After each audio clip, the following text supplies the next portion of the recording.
Le presentamos A Través de la Biblia. Continuamos hoy, amigo oyente, nuestro viaje por el Antiguo Testamento y llegamos al pequeño libro de Sofonías.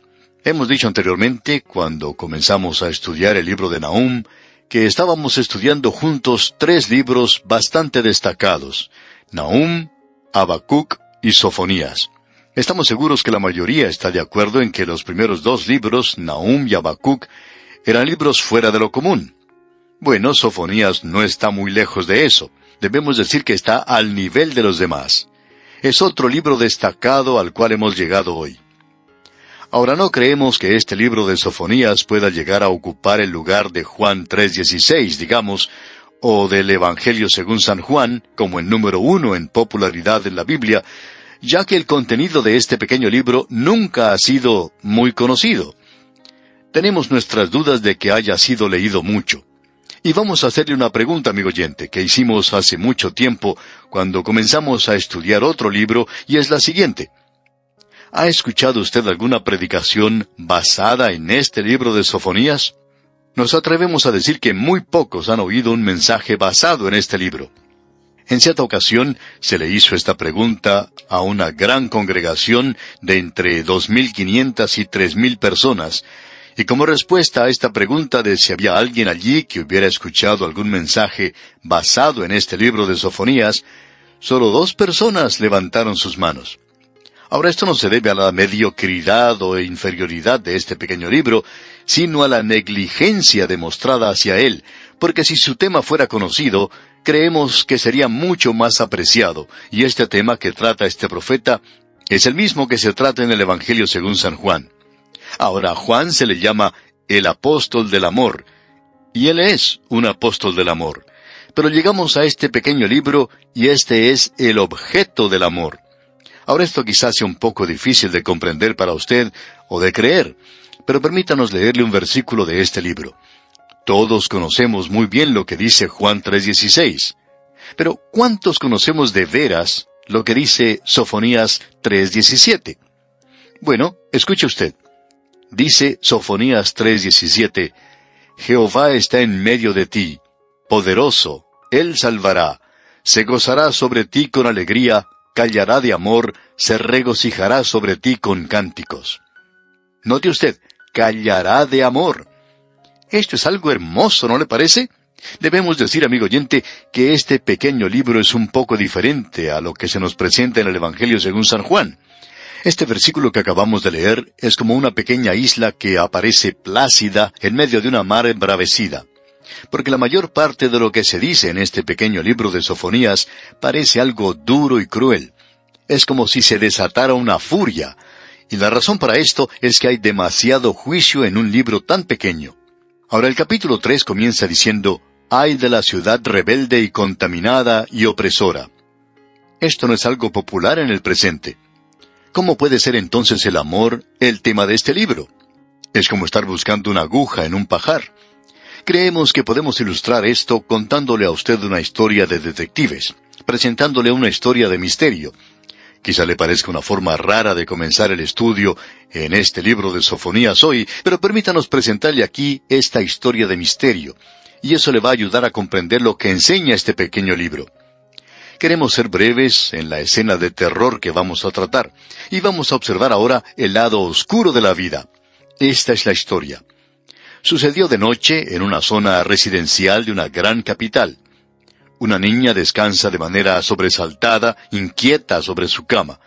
De pronto un hombre de rostro severo y dura mirada entra silenciosamente a la habitación. De manera sigilosa se acerca a la cama, y en el momento en que la niña le ve, su rostro hace una mueca de terror y comienza a gritar. Y su madre entra rápidamente a la habitación y se dirige a donde está la niña, y la niña se abraza frenéticamente a su mamá. El hombre sale de la habitación, se dirige al teléfono y llama a otra persona que evidentemente es un cómplice, y en voz muy baja se pone de acuerdo con el otro hombre. Y luego rápidamente regresa a la habitación. Arranca a la niña de los brazos de su madre, rápidamente sale y se dirige a un automóvil que lo esperaba con la criatura todavía sollozando. Él trata de calmar a la niña para que no llore más. Como loco maneja por las calles de la ciudad hasta que finalmente llega a un gran edificio de aspecto siniestro y tenebroso. Todo estaba en calma. El edificio estaba parcialmente oscuro, pero en la parte superior había una habitación iluminada. Este hombre lleva a esa niña rápidamente a ese edificio, se dirige a la habitación iluminada y la entrega al hombre con el cual había conversado por teléfono. La niña a su vez es pasada a otro cómplice, que esta vez es una mujer. Los dos se llevan a la niña a una habitación interior y el hombre que la trajo se queda en un corredor. Ya dentro de la habitación, el hombre que llevó allí a la niña toma un cuchillo largo y afilado y con un movimiento rápido lo clava en el abdomen de la niña. Ella queda allí tendida como si estuviera muerta. Ahora nos preguntamos, ¿cuál es su reacción en este momento, amigo oyente? Quizá usted está diciendo que espera que la policía pronto pueda atrapar a ese criminal que se llevó de tal manera a esa niña, ya que él era responsable por un crimen tan horrible. Pero, amigo oyente, nosotros no hemos estado describiendo una acción depravada de una mente enajenada. No hemos tomado un capítulo en la vida de un prisionero en la celda 2455 de los condenados a muerte. No le hemos contado la historia que se presenta tan a menudo en uno de esos programas de misterio por la televisión. Tampoco le hemos relatado un crimen sórdido, sádico, de alguna persona que sufre de enajenación mental. Por el contrario, amigo oyente, le hemos descrito un tierno acto de amor. En realidad, no podemos pensar en una demostración de amor más sincera que la que hemos descrito. Y quizá le sorprenda que le digamos eso, amigo oyente, pero permítanos darle un poquito más de información y entonces usted llegará a comprender. La pequeña niña se había despertado durante la noche con terribles dolores abdominales. Ella había sufrido esos ataques con anterioridad. Sus padres le habían estado observando cuidadosamente. Estaban siguiendo las instrucciones del médico. Y en realidad fue su padre quien entró a la habitación de la niña. Esta sabía que existía la posibilidad de que fuera llevada al hospital, y cuando su padre entró a la habitación, por supuesto, ella gritó de temor. Luego, al ver el sufrimiento de la niña, el padre se dirigió al teléfono y llamó al médico de la familia, y se puso de acuerdo con él para encontrarse en el hospital. Se dirigió rápidamente hacia el hospital, entregó la niña al médico de la familia, y el médico la llevó a la sala de operaciones junto con una enfermera. Y entonces hizo una operación de emergencia. A través de todo esto, amigo oyente, cada acción del Padre, cada movimiento suyo, fue un acto de amor tierno, de cuidado ansioso, de sabia decisión. Le hemos descrito a usted el lado oscuro del amor, amigo oyente, pero amor de todas maneras. El padre amaba a esa niña. Él amaba tanto esa oscura noche cuando la llevó al hospital y la entregó en manos del cirujano para que le hiciera la operación, como cuando le visitó a la semana siguiente y le llevó flores y golosinas. La demostración de afecto y cariño profundo era tal en el momento en que él la entregó en manos del cirujano, como lo fue la siguiente semana, cuando la llevó a su hogar y la entregó en brazos de su madre. El amor da una seguridad eterna y un bienestar permanente para el objeto del amor sobre cualquier consuelo temporal o placer presente aquí en esta tierra. Es decir que el amor busca el interés mejor de la persona amada. Eso es importante. Y de esto, amigo oyente, es de lo que trata este pequeño libro de Sofonías, del lado oscuro del amor. Ahora nosotros estamos pasando hoy por un período cuando el amor de Dios ha sido exagerado con los demás atributos de Dios. Se presenta de tal manera que el amor de Dios parece más bien una debilidad en lugar de ser una fortaleza. Se ha presentado solamente de un lado, sin siquiera mencionar el otro lado del amor. El amor de Dios parece ser allí un amor de abuelo bonachón que malcría a los nietos, en lugar de la preocupación e interés vital y vigoroso de un padre por los mejores intereses de su criatura. El predicador liberal está hablando como un papagayo, siempre está repitiendo las mismas cosas. Repite adjetivos piadosos y siempre dice, Dios es amor, Dios es amor y Dios es amor, hasta que lo ha diluido todo y no ha presentado nada del lado oscuro del amor de Dios. Como dijimos, diluye al amor de tal manera que hace de él algo enfermizo en lugar de algo que puede estimular, provocando en nosotros algo sentimental en lugar de ser un interés permanente por el objeto de nuestro amor. Ahora permítanos agregar esto, amigo oyente. Dios nos trata según nuestras necesidades, y queremos que usted se dé cuenta que existe un lado oscuro del amor de Dios. El gran médico colocará a su hijo sobre la mesa de operaciones y tomará el bisturí del cirujano en sus manos cuando él ve que el temor de la transgresión o un virus mortal está consumiendo vivos nuestros espíritus y cuando él ve el crecimiento canceroso del pecado. Él no duda en tratarnos severamente. Es necesario, amigo oyente, aprender esto a una edad temprana. Él nos ama tanto cuando nos está operando quirúrgicamente como cuando nos envía golosinas y flores y nos lleva a tomar el sol. A veces el gran médico operará sin darnos algún calmante, pero usted puede estar seguro de una cosa, amigo oyente, que cuando Él hace esto, Él derramará el bálsamo de sanidad, cuando Él ve que esto es lo mejor para usted y para mí, y cuando Él ve que necesitamos pasar a través del valle del sufrimiento, y que esto será para nuestro bienestar eterno. Él no titubea en dejarnos descender al valle oscuro. Alguien expresó esto de la siguiente manera: no hay ningún otro camino, oh Dios, excepto a través del dolor, la tristeza y la pérdida, para estampar la imagen de Cristo sobre mi alma. ¿No hay ningún otro camino excepto la cruz? Y luego una voz calma toda mi alma, la misma que calmó las olas de Galilea. ¿No puedes tú soportar el calor en medio de las llamas que recorres conmigo? Yo soporté la cruz. Conozco su peso. Yo bebí de la copa que tengo para ti.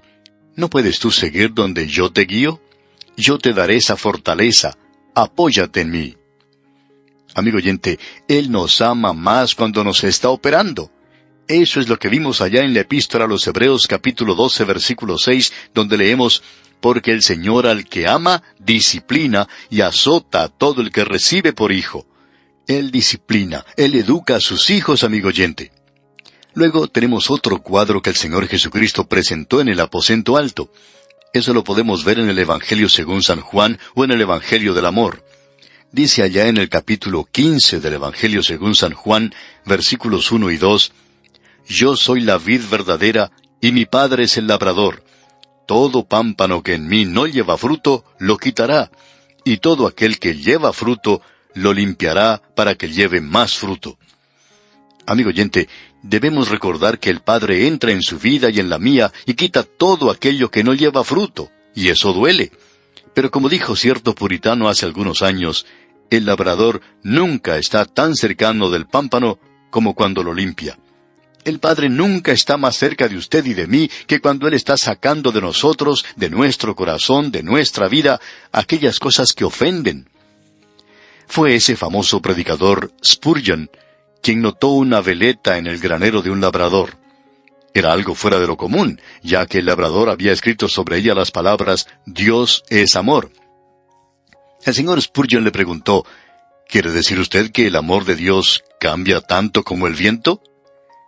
El labrador negó con la cabeza y dijo, «No, yo no creo que el amor de Dios sea así. Lo que quiero indicar es que en cualquier dirección que sopla el viento, Dios es amor». Quizá hoy puede ser un viento suave que Él hace que sople sobre su vida, pero Él le ama. Y mañana quizás sea un viento duro y frío que viene sobre su vida. Y si Él permite eso, aún le ama. Esto ha sido expresado en un poema hermoso que hemos utilizado anteriormente, y titubeamos al volverlo a usar, pero queremos destacar este punto. Dice, Dios no ha prometido los cielos con caminos florecidos para todos los días. Dios no ha prometido que no vamos a conocer el trabajo, la tentación, los problemas y el dolor. Él no nos ha dicho que no llevaremos muchas cargas, muchos cuidados. Pero Dios ha prometido fortaleza para cada día, descanso para la labor, luz para el camino, gracia para las pruebas, ayuda de arriba, simpatía inagotable, amor imperecedero. Amigo oyente, si usted es un hijo de Dios y está en el lugar de sufrimiento, esté seguro de que Dios le ama a usted. A pesar de todo lo que parezcan las cosas, Él le ama.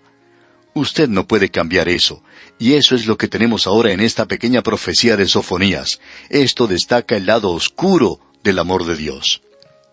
Ahora creemos que son muy pocos los que podrían contestar afirmativamente la pregunta que hicimos hace un momento. ¿Ha escuchado usted alguna vez un mensaje basado en Sofonías?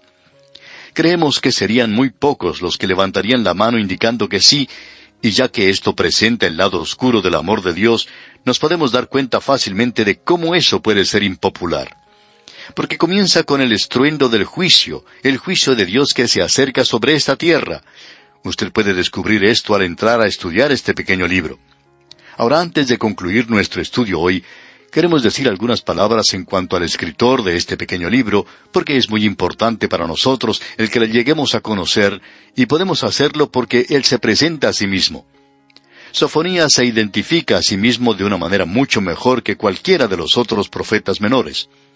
Hemos concluido el estudio en el libro de Habacuc, y este profeta se oculta a sí mismo en el silencio. No sabemos nada en cuanto a sus antecedentes. Sin embargo, Sofonías va al extremo opuesto y nos dice mucho más de lo ordinario. El linaje de Sofonías se nos presenta aquí hasta su propio tatarabuelo, quien era Ezequías, rey de Judá. O sea, él era del linaje real. Así es que pongamos nuestro pie en el umbral de la puerta de este libro antes de concluir nuestro programa hoy. Le presentamos A Través de la Biblia. El versículo 1 del capítulo 1 de Sofonías dice: Palabra de Jehová que vino a Sofonías, hijo de Cusi, hijo de Gedalías, hijo de Amarías, hijo de Ezequías, en días de Josías, hijo de Amón, rey de Judá. Así es que él no solo nos da información en cuanto a sí mismo y a su linaje, sino que también en cuanto a la época en que escribió este libro. Era un tiempo tenebroso para el país. Según el orden de las Escrituras hebreas, Sofonías fue el último de los profetas antes de la cautividad. Era contemporáneo de Jeremías y probablemente también podría haberlo sido de Miqueas, aunque tenemos nuestras dudas en cuanto a esto. El suyo fue el canto del cisne del reino davídico, y a él se le acredita el haber dado énfasis al avivamiento que tuvo lugar durante el reino de Josías. Vamos a ver en este pequeño libro la dulzura y la luz que ordinariamente se asocia con el amor en todo nivel, y creemos que es algo correcto. Pero ese aspecto no agota el impacto total del amor. El amor se expresa a sí mismo solamente por el bien de la persona que es amada. Eso es lo que representa el verdadero amor. El amor es benigno. Esa es la razón por la cual es difícil asociar el amor con el juicio de Dios. Hay muchas personas que opinan que una de las naturalezas de Dios se expresa por el amor, mientras que la otra naturaleza se expresa en ira por juicio.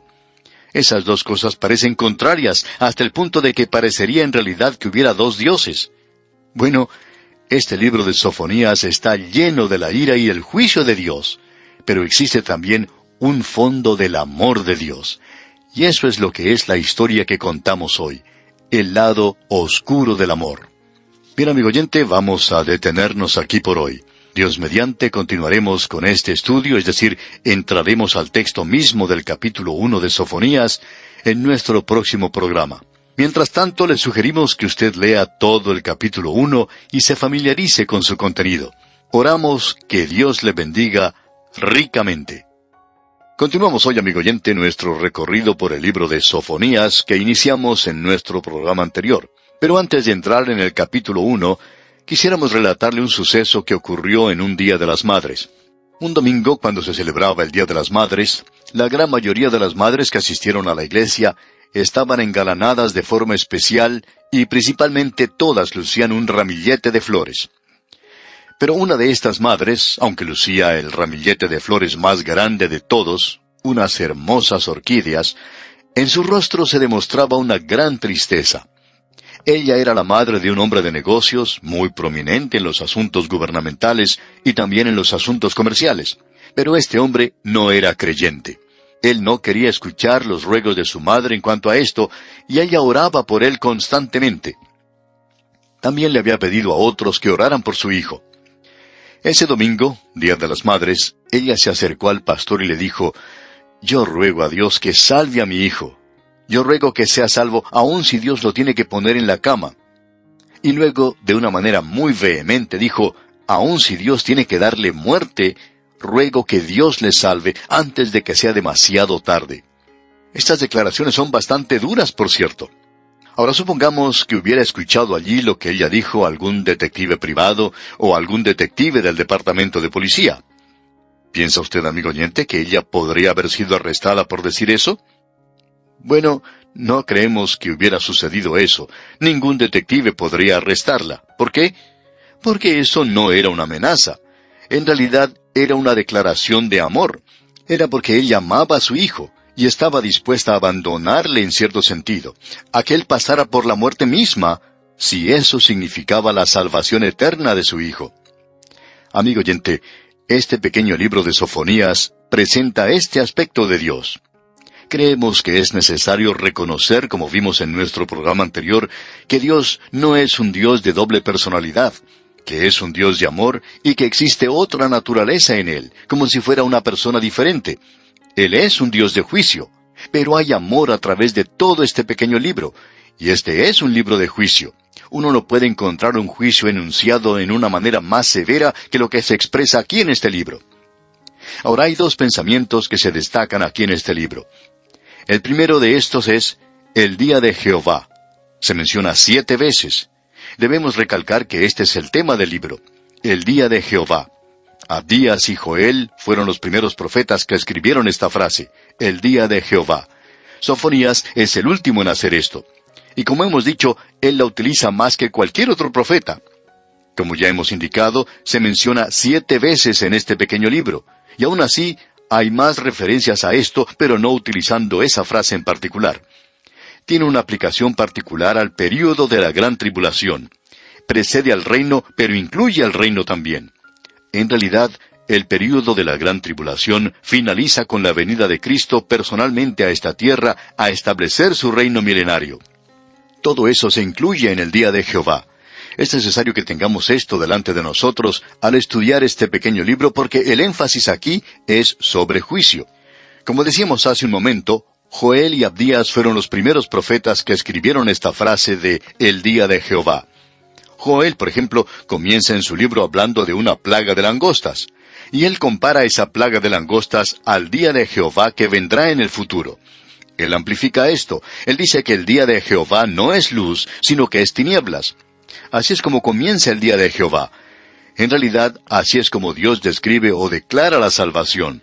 Dios escribe en letras de luz sobre los antecedentes tenebrosos, oscuros del pecado del hombre, ese maravilloso mensaje del Evangelio para usted y para mí.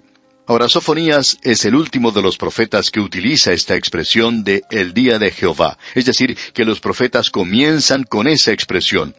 Todos ellos se refieren a esto. Y ahora llegamos a Sofonías, y él profetiza, como dice aquí, durante los días de Josías.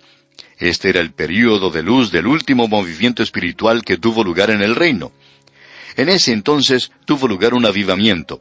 No fue muy grande y no duró mucho tiempo, pero fue un avivamiento. Ahora este hombre era alguien que sabía algo del reino de Amón, ese rey malo, y el reino de Manasés, ese rey tan terrible.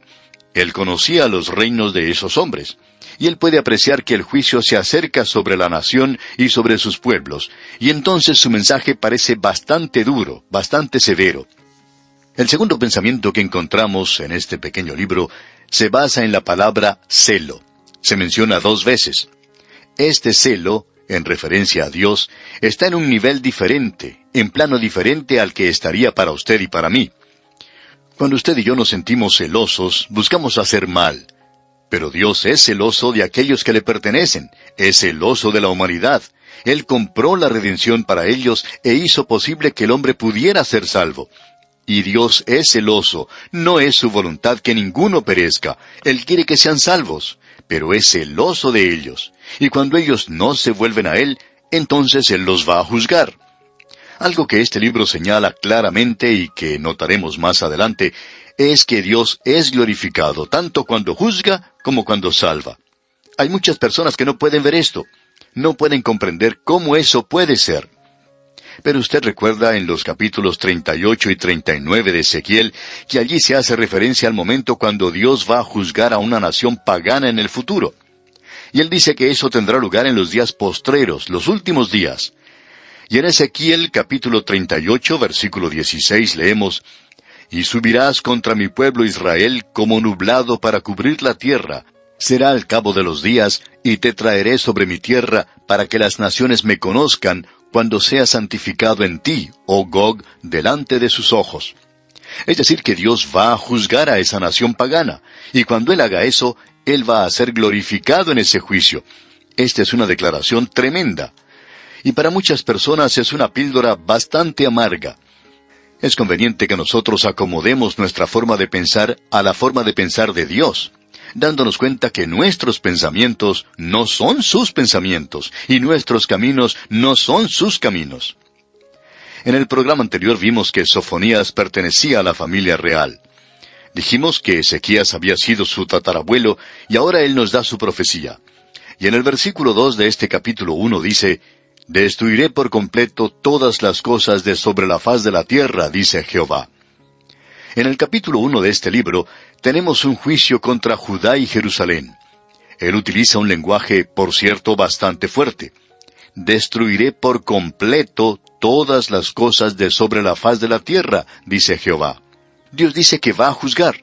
Cuando Él hace eso, entonces Él va a raspar la superficie de la tierra y quitar todo lo que hay en ella. Así es como Dios dice que Él va a juzgar.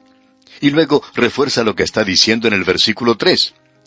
«Destruiré los hombres y las bestias, destruiré las aves del cielo y los peces del mar, y cortaré a los impíos, y raeré a los hombres de sobre la faz de la tierra», dice Jehová. Debemos decir que este juicio es bastante duro. En Israel, en el presente, existe un gran zoológico. Se nos dice que está ubicado en un lugar cerca del mar de Galilea y que se está haciendo un esfuerzo por reunir a todos los animales que existían en los días de la Biblia y colocarlos en ese zoológico, porque es algo muy obvio que cuando aumenta la población va a ocurrir allí lo mismo que ha sucedido en otras partes, y ciertas especies de animales se van a extinguir y desaparecerán. Bueno, Dios dice que eso es exactamente lo que sucederá cuando Él juzgue la tierra. Muchas especies, en realidad todas estas, están llegando a extinguirse en esa ocasión. Este es un juicio muy severo. Al avanzar en nuestro estudio reconocemos que esto en realidad cubre mucho más que esa tierra. Es una devastación mundial la que se predice aquí. Y el libro de Apocalipsis confirma esto y lo ubica en el período de la gran tribulación.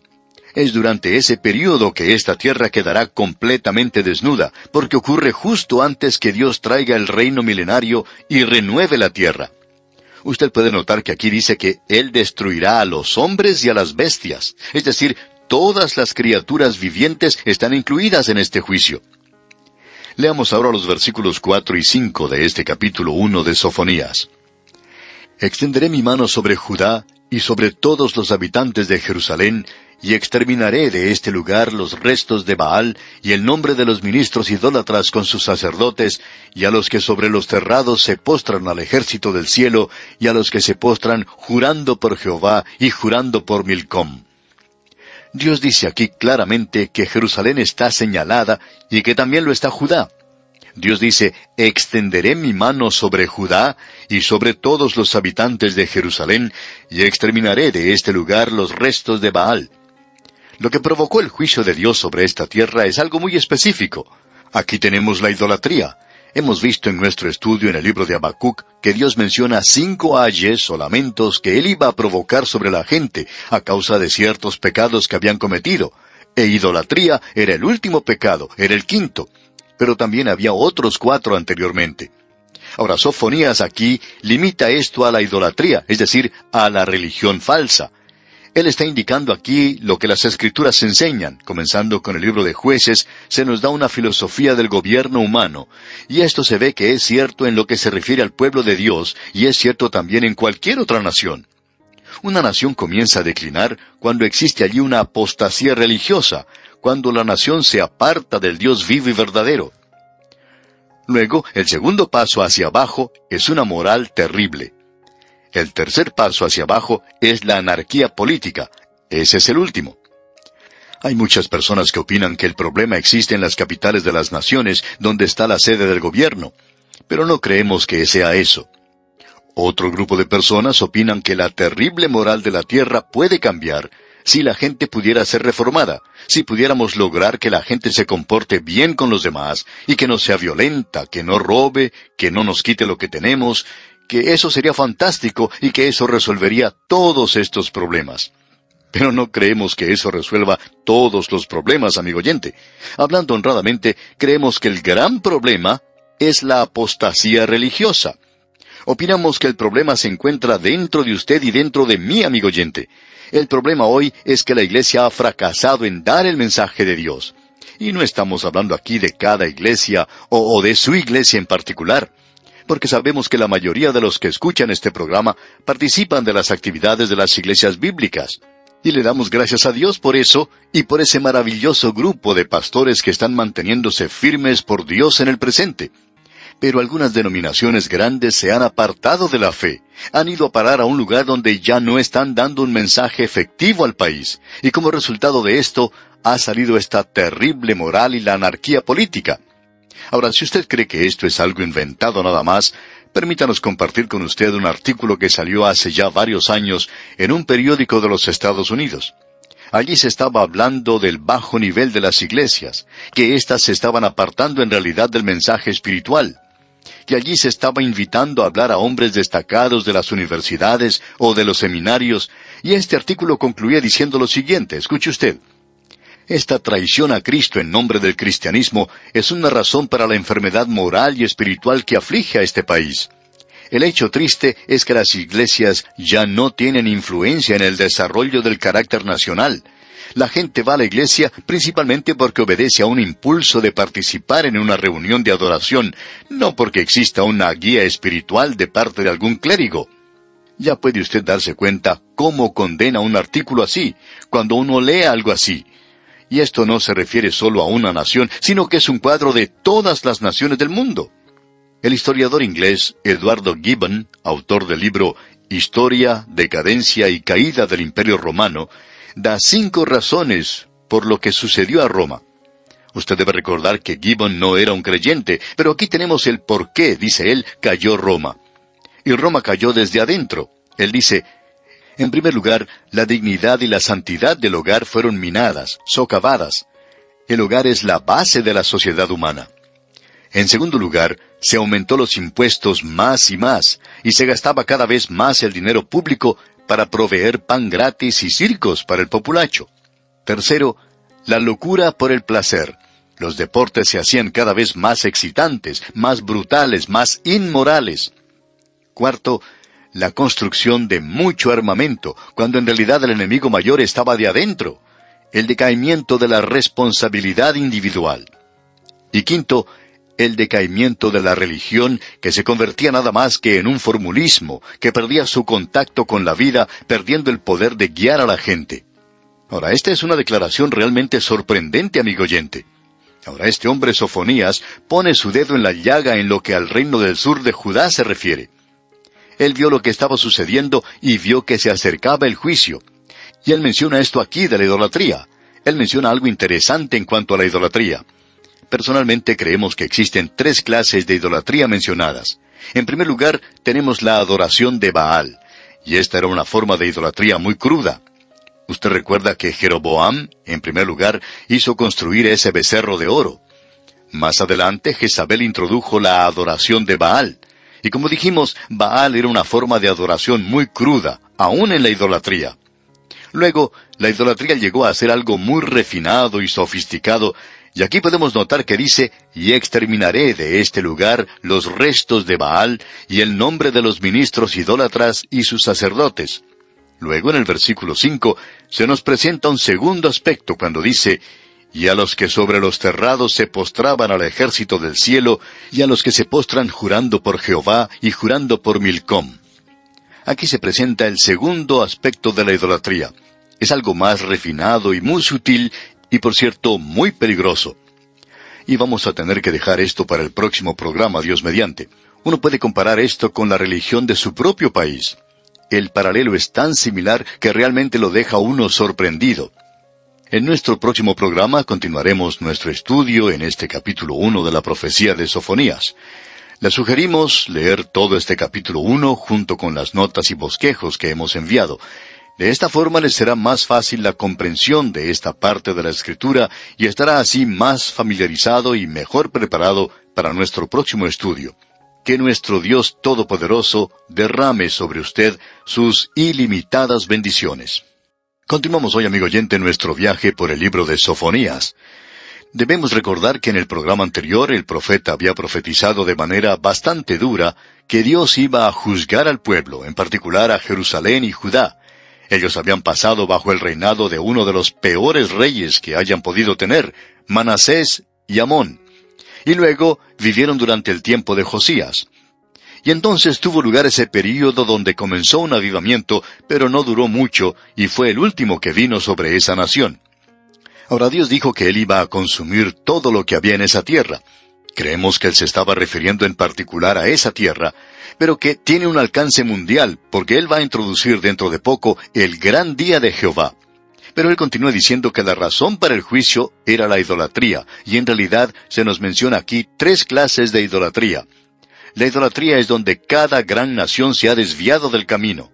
Es donde se ha apartado del Dios vivo y verdadero. Es cuando ha dejado de lado algún principio moral de gran envergadura que estaba basado en la religión y se han apartado de él y se han entregado a la idolatría que los ha llevado a una inmoralidad crasa. Como pudimos apreciar en nuestro programa anterior, él menciona en primer lugar la adoración de Baal, una adoración que fue introducida al reino del norte por Jezabel, porque su padre era el sumo sacerdote de la adoración entre los habitantes de Sidón. Y Dios dice en el versículo 4 de este capítulo 1 de Sofonías, «Extenderé mi mano sobre Judá y sobre todos los habitantes de Jerusalén, y exterminaré de este lugar los restos de Baal y el nombre de los ministros idólatras con sus sacerdotes». Dios dice que Él iba a exterminar ese lugar, a quitar completamente de allí la adoración de Baal. Esto había sido introducido aparentemente al reino del sur por medio de Manasés. No vamos a buscar ahora en los libros históricos en los que todo esto se menciona. Es por eso que hemos dicho, cuando estábamos estudiando los libros históricos, que hubiera sido magnífico el poder estudiar los libros proféticos que se refieren a ese período en particular. Esa es la razón por la cual uno lee los antecedentes aquí del reino de Manasés, y ningún rey se apartó tanto de Dios como lo hizo este hombre. Y él introdujo la adoración a Baal. Esta es una forma de adoración muy inmoral, porque junto con Baal se encontraba la adoración a la diosa Astoret, diosa de la fertilidad y del amor sexual, una deidad principal de los cananeos. Ahora, cuando el principio femenino se introduce en la deidad, uno tiene una inmoralidad crasa. Y todo esto entró, por supuesto, durante ese período. Luego, Josías llegó a ser el rey. Fue un buen rey, y lo primero que él hizo fue quitar la adoración a Baal. Y como ya hemos dicho anteriormente, esta era una forma muy cruda de adoración a la naturaleza. Ahora aquí se menciona a estos ministros idólatras, y ellos estaban en realidad vestidos de negro. Y si usted ha podido notar a aquellos que se entregan a la adoración a Satanás hoy, se habrá dado cuenta que ellos también están vestidos de negro.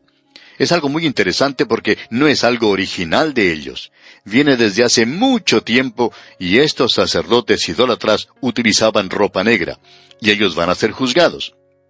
Ahora, en el versículo 5, Sofonías menciona otra forma de idolatría que era muy común en esa tierra y que era algo mucho más sutil y mucho más peligroso. Él dice en la primera parte del versículo 5, «Y a los que sobre los terrados se postran al ejército del cielo».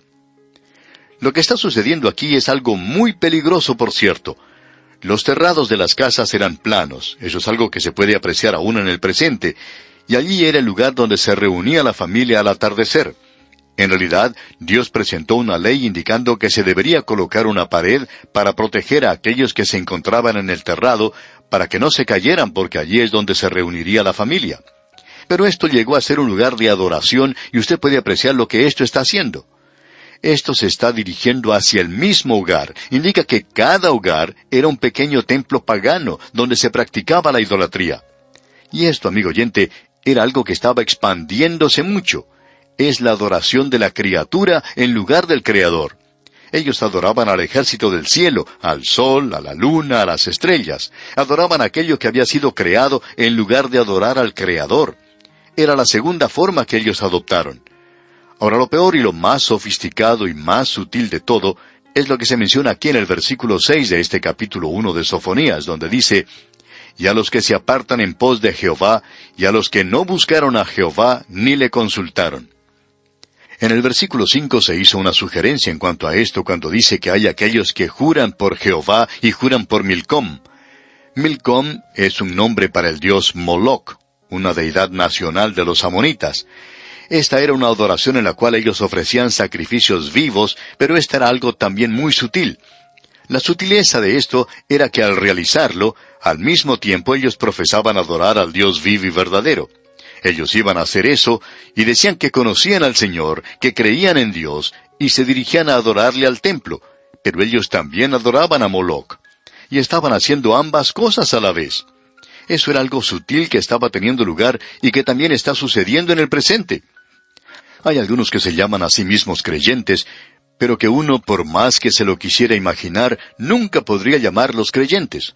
Amigo oyente, la iglesia se ha edificado alrededor de una persona, y esta persona es Cristo Jesús, y la iglesia se reúne para ofrecer adoración y alabanza a Él, y para llegarle a conocer y para tener comunión. Todo lo que ellos hacían señalaba hacia Cristo. ¿Cuántas iglesias conoce usted, amigo oyente, donde Cristo ni siquiera es mencionado? Y si Él es mencionado de una forma despectiva. Es decir, que ellos niegan su deidad, ellos niegan que Él es Dios. No le adoran, sino que lo dicen de labios solamente. Hablan en cuanto a la ética de Jesús y qué persona más maravillosa que era Él y cosas por el estilo. Hasta le llaman superestrella. Pero ellos niegan todo lo que se nos da como creyentes. Y esto no es otra cosa sino un cristianismo castrado. Y esta era la clase de adoración sutil que se estaba esparciendo a través de esa tierra en aquel día. La gente aún asistía al templo, pasaba a través de ciertos ritos, se encontraba allí los domingos por la mañana, y no creemos que hayan ido a ninguna otra hora, pero allí estaban entonces. Pero ellos en realidad estaban adorando a Moloc, y Moloc es el dios de la carne. Es una adoración carnal. Y nuevamente debemos decir que es una inmoralidad crasa. Así es que en el día de hoy hay quienes van a la iglesia, pero no tienen cristianismo. Y ellos niegan los grandes hechos de la fe cristiana y practican la inmoralidad y practican cosas que son contrarias a la palabra de Dios. Este es el cuadro que se nos presenta aquí, y esa era la sutileza de esa hora. Muchas personas piensan hoy que si un edificio tiene un campanario y unas cuantas campanas, que si tiene un órgano y un púlpito y un lugar para el coro, ya eso es una iglesia. Pero amigo oyente, ese puede ser uno de los peores lugares en la ciudad. Puede ser peor que uno de esos bares en la ciudad. Puede ser peor que un establecimiento donde se practique juegos de azar.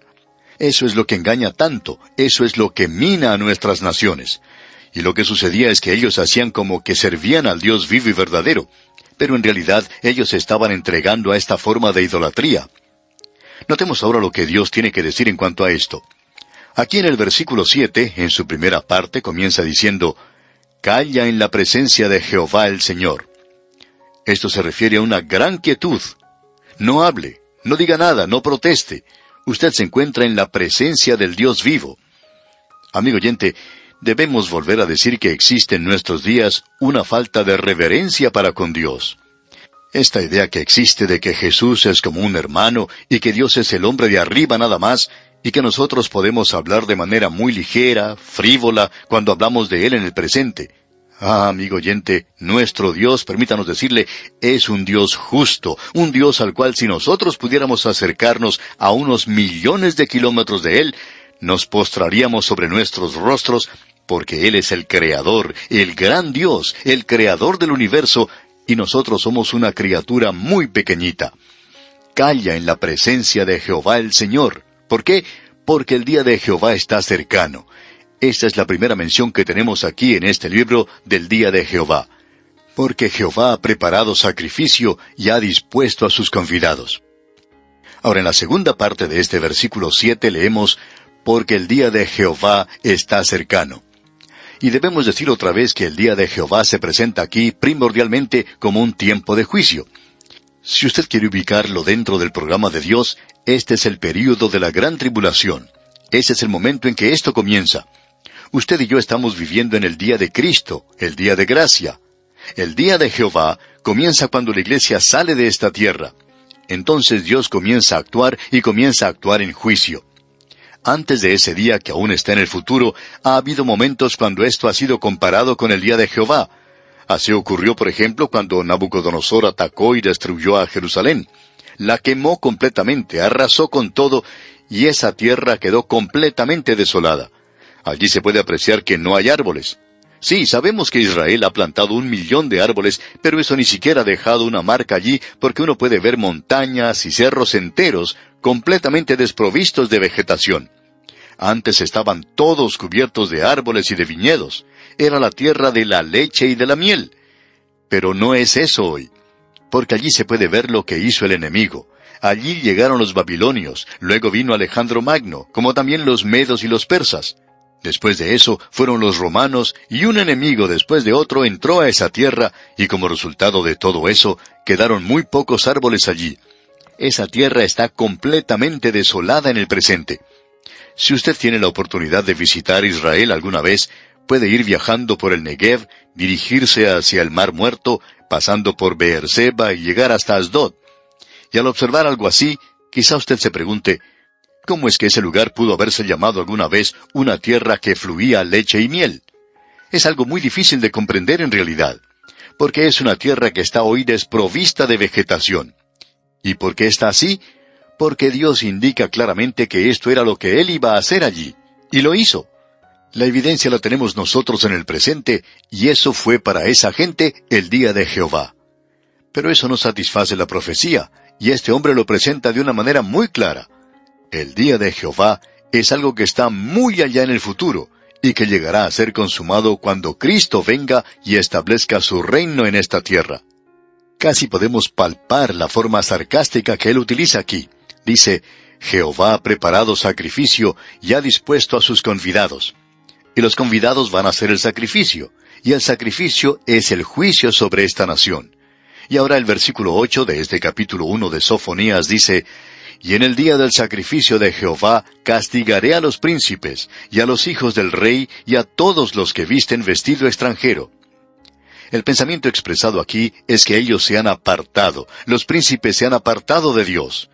Lo único que uno tiene que hacer es observar lo que sucedió en la época cuando reinaba Sedequías. Él fue el último de los reyes. Este hombre pudo ver que sus hijos eran muertos ante sus propios ojos, y luego le sacaron los ojos a él. Este es un juicio muy severo, pero ellos tuvieron la advertencia de parte de Dios, y eso para ellos fue como el día de Jehová. Ahora el versículo 9 de este capítulo 1 de Sofonías nos dice, asimismo castigaré en aquel día a todos los que saltan la puerta, los que llenan las casas de sus señores de robo y de engaño. Cuando él dice aquí, los que saltan la puerta, se refiere a aquellos que se apoderan de la tierra y de las casas de los pobres, y eso era algo que estaba ocurriendo en aquel día. Es decir, que la clase media había desaparecido, y existían solamente los muy ricos y los muy pobres. Y esto está ocurriendo en muchos lugares en el presente también. Hay muchos países donde existen solamente los que son muy ricos y luego los que son muy pobres. Y Dios dice que por eso Él los iba a juzgar. Ahora el versículo 10 de este capítulo 1 de Sofonías dice, y habrá en aquel día, dice Jehová, voz de clamor desde la puerta del pescado, y aullido desde la segunda puerta, y gran quebrantamiento desde los collados. La puerta del pescado es aquella que se conoce hoy como la puerta de Damasco, la puerta por la cual se traía el pescado del mar de Galilea y del río Jordán. A esa puerta se está refiriendo aquí. Se encuentra en el lado norte. La puerta de Damasco en el presente se encuentra en un lugar un poco pobre, bajo, y se dice que habrá clamor desde la puerta de Damasco hasta los collados. Y si usted conoce algo de Jerusalén, se habrá dado cuenta que está rodeado de montes y collados. Así es que, en cualquier dirección que uno se dirigiera, habría gente clamando cuando la hora del juicio llegara sobre ellos. Ahora el versículo 11 dice, aullad, habitantes de Mactes, porque todo el pueblo mercader es destruido. Destruidos son todos los que traían dinero. Mactes significa mercado, y se supone que estaba en una zona baja, en una depresión de Jerusalén, donde estaba ubicado el mercado.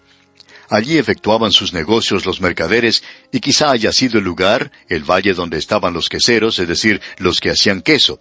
Era un lugar donde el valle pasaba al lado del templo, donde se encuentra el muro de los lamentos en el presente, y ese era un buen lugar para esto. Ahora el versículo 12 dice, acontecerá en aquel tiempo que yo escudriñaré a Jerusalén con linterna, y castigaré a los hombres que reposan tranquilos como el vino asentado, los cuales dicen en su corazón, Jehová ni hará bien ni hará mal. Aquí se menciona los hombres que reposan tranquilos. Es decir, aquellos que estaban muy cómodos, muy tranquilos, disfrutando del lujo. La sociedad de aquel tiempo era una sociedad bastante acaudalada. Ellos nunca pensaron que iban a ser juzgados más que lo que la gente de hoy piensa que podemos ser juzgados como nación. Lo que ellos estaban diciendo era, bueno, Dios no está haciendo nada. Y decían, Dios no va a hacer nada en cuanto a esto. Y usted recuerda que esa era precisamente la pregunta que se hacía Habacuc. ¿Por qué no haces algo, Señor? Y Dios le dijo que Él estaba haciendo algo. Y cuando Dios le dio una visión a Habacuc, y él vio lo que Dios estaba haciendo en realidad, él clamó a Dios por misericordia para él. Hay muchas personas que hoy quizá dicen, bueno, Dios no está haciendo nada. Él no debe ser Dios. Dios está muerto. Esta ha sido la teología de este día, y solo una sociedad acaudalada podría haber producido esta clase de teología, porque la gente de una sociedad opulenta, acaudalada, puede decir, nosotros no necesitamos a Dios para nada, y como resultado, Él no hace nada bueno y Él no hace nada malo. Pero están muy equivocados, y esto es lo que va a aclarar muy bien el profeta para esta gente. Y bien, amigo oyente, vamos a detenernos aquí por hoy, y Dios mediante continuaremos con nuestro estudio en este primer capítulo de Sofonías en nuestro próximo programa. Mientras tanto, le aconsejamos que continúe leyendo esta porción y la estudie para que así esté mejor preparado para nuestro próximo estudio. Que Dios guíe su vida es nuestra ferviente oración. Continuamos hoy, amigo oyente, nuestro estudio en este libro de Sofonías. Estamos en el capítulo 1 y, como ya hemos dicho, quizá encontramos aquí el lenguaje más duro, más severo que se presenta en el Antiguo Testamento. Es un lenguaje severo, áspero, y Dios dice, por ejemplo, en el versículo 12 de este capítulo 1, «Acontecerá en aquel tiempo que yo escudriñaré a Jerusalén con linterna, y castigaré a los hombres que reposan tranquilos como el vino asentado, los cuales dicen en su corazón, Jehová ni hará bien ni hará mal». Acontecerá en aquel tiempo que yo escudriñaré a Jerusalén con linterna, dice Dios. En otras palabras, Dios toma hoy en sus manos una linterna y va de un lado a otro buscando a una persona que esté escondida en las tinieblas. Dios dice, yo escudriñaré a Jerusalén con linterna y voy a sacar a la luz toda la maldad y el pecado, y castigaré a los hombres que reposan tranquilos. Y eso, por supuesto, es una expresión idiomática que se podría comparar a lo que decimos en el presente de calmarse y tomar las cosas tranquilamente, con calma. Esta gente estaba tomando todo esto con calma. Vivían en una sociedad que era muy acaudalada. Las cosas eran fáciles para ellos y estaban tomándolo todo con calma. Y dice el Señor aquí, los cuales dicen en su corazón, Jehová ni hará bien ni hará mal. Bueno, tratamos con esto en el programa anterior. Y hay muchas personas que dicen hoy que van a ignorar a Dios porque Él no hace bien y tampoco hace mal. Ellos son neutrales completamente en lo que se refiere a Dios. Y esto, por supuesto, es lo que ha llevado a esta teología abominable en realidad de que Dios está muerto. Ahora, en el versículo 13 de este primer capítulo de Sofonías leemos, por tanto, serán saqueados sus bienes, y sus casas asoladas. Edificarán casas, mas no las habitarán, y plantarán viñas, mas no beberán el vino de ellas.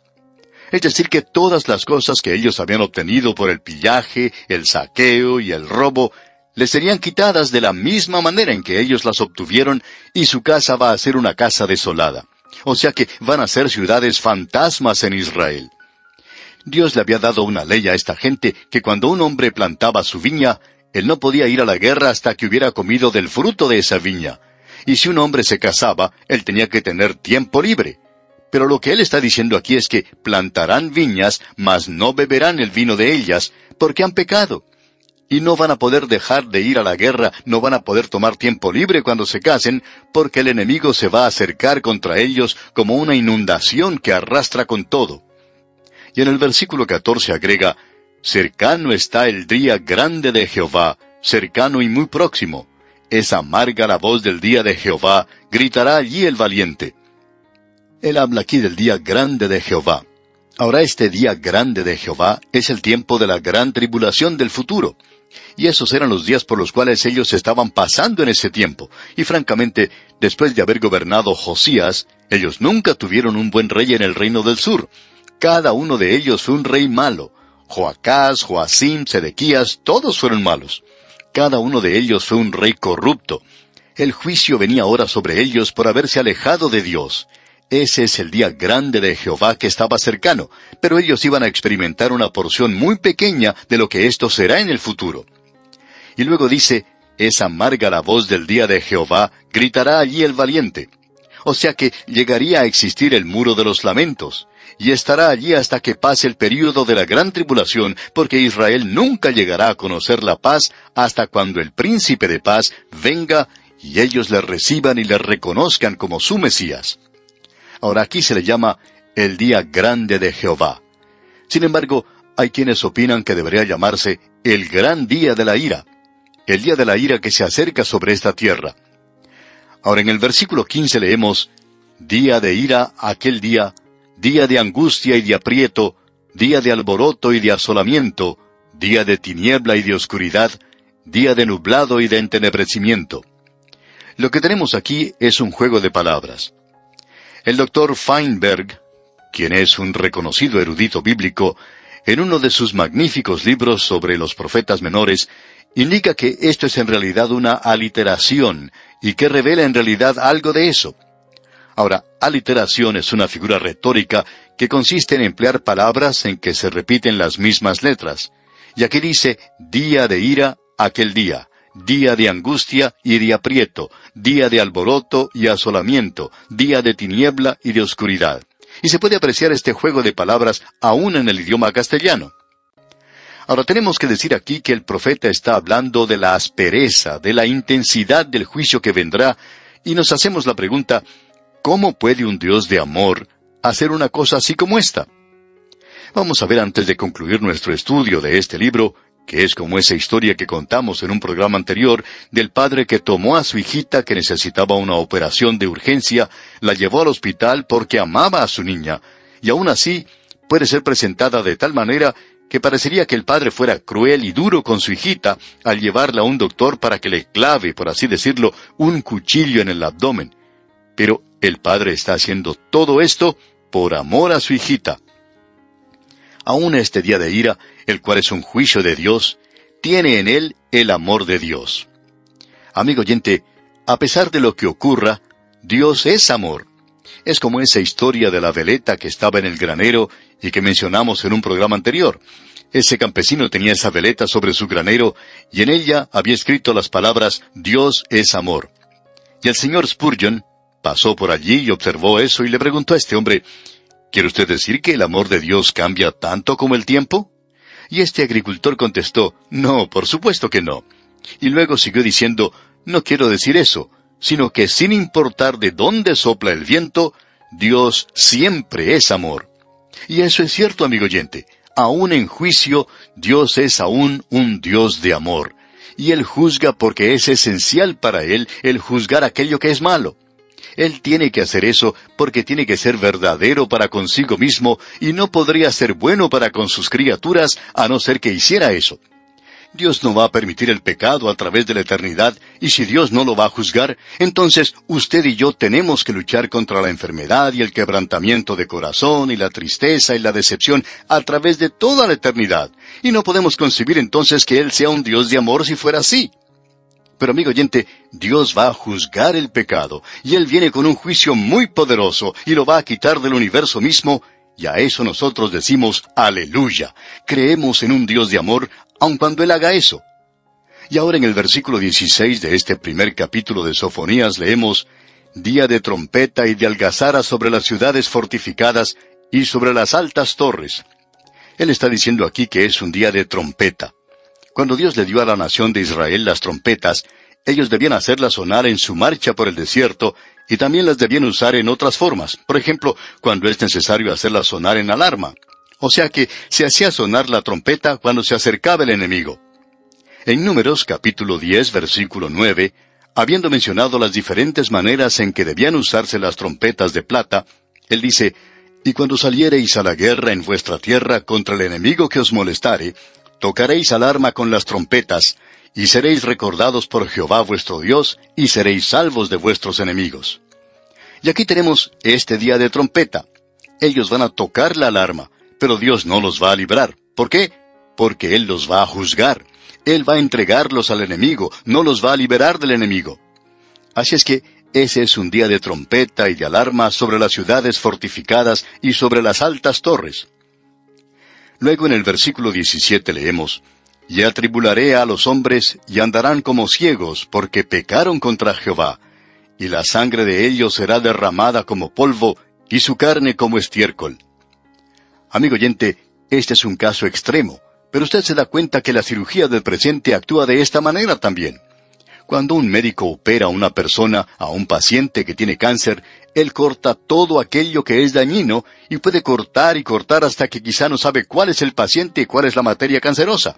Pero por lo general, ellos sacan todo lo que pueden para ayudar al paciente a sanarlo. No lo hacen porque están enojados con el paciente, sino que lo hacen porque quieren salvarle la vida. Y este es el método que también utiliza Dios. Creemos que Dios aprueba este método. Y amigo oyente, Dios juzgará. Y Él lo hace de una forma extrema, por cierto. Él hace esta clase de cirugía drástica, pero Él lo hace por amor a la salud del cuerpo. Luego, en el último versículo de este primer capítulo de Sofonías leemos: Ni su plata ni su oro podrá librarlos en el día de la ira de Jehová, pues toda la tierra será consumida con el fuego de su celo, porque ciertamente destrucción apresurada hará de todos los habitantes de la tierra.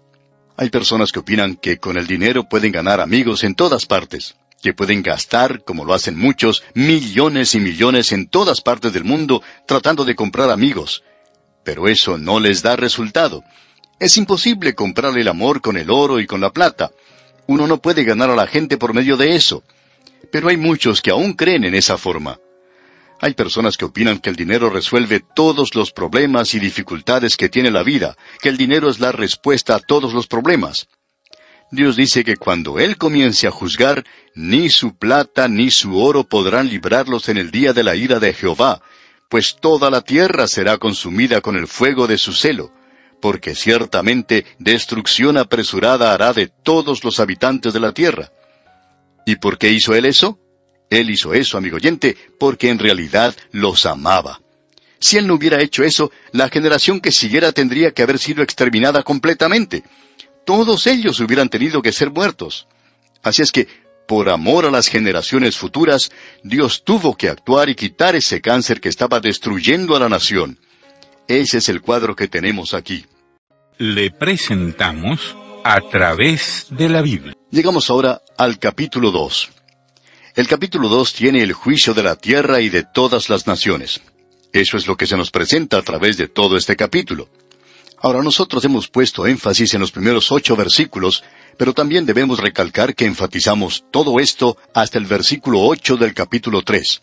Al comenzar aquí, debemos notar que Dios no solo ha juzgado a su propio pueblo, sino que Dios juzga a las naciones. Y este capítulo 2 de Sofonías presenta esto en mucho detalle. Pero antes de hacer esto, Dios demuestra su gracia, su paciencia. Él no quiere que nadie perezca. Así es que Él envía un último llamado. Uno podría pensar que ya se acabó su paciencia, pero Él ahora dice nuevamente aquí en el versículo 1 del capítulo 2 de Sofonías: Congregaos y meditad, oh nación sin pudor. ¿Por qué les está diciendo eso? No es porque Él no los ame, sino porque ellos han pecado. Ellos han llegado a ser una gente repugnante. Y usted y yo, amigo oyente, no nos damos cuenta de lo repugnante que es nuestro pecado ante Dios. Usted y yo dedicamos muy poco tiempo a llorar por nuestros pecados. Ahora Él les está diciendo que se reúnan como pueblo, como un cuerpo. Tienen que reunirse todos juntos. Y Él dice aquí en el versículo 2, antes que tenga efecto el decreto y el día se pase como el tamo, antes que venga sobre vosotros el furor de la ira de Jehová, antes que el día de la ira de Jehová venga sobre vosotros. Dios les está diciendo que se reúnan a orar, que se reúnan para arrepentimiento, que se reúnan y que se vuelvan a Él. Una de las cosas que se necesita hoy en este mundo es la voz de alguien que llame a cada nación a la oración y al arrepentimiento. Casi hemos llegado al fin del camino, así es que la necesidad es grande, y Dios responderá a esa clase de oración.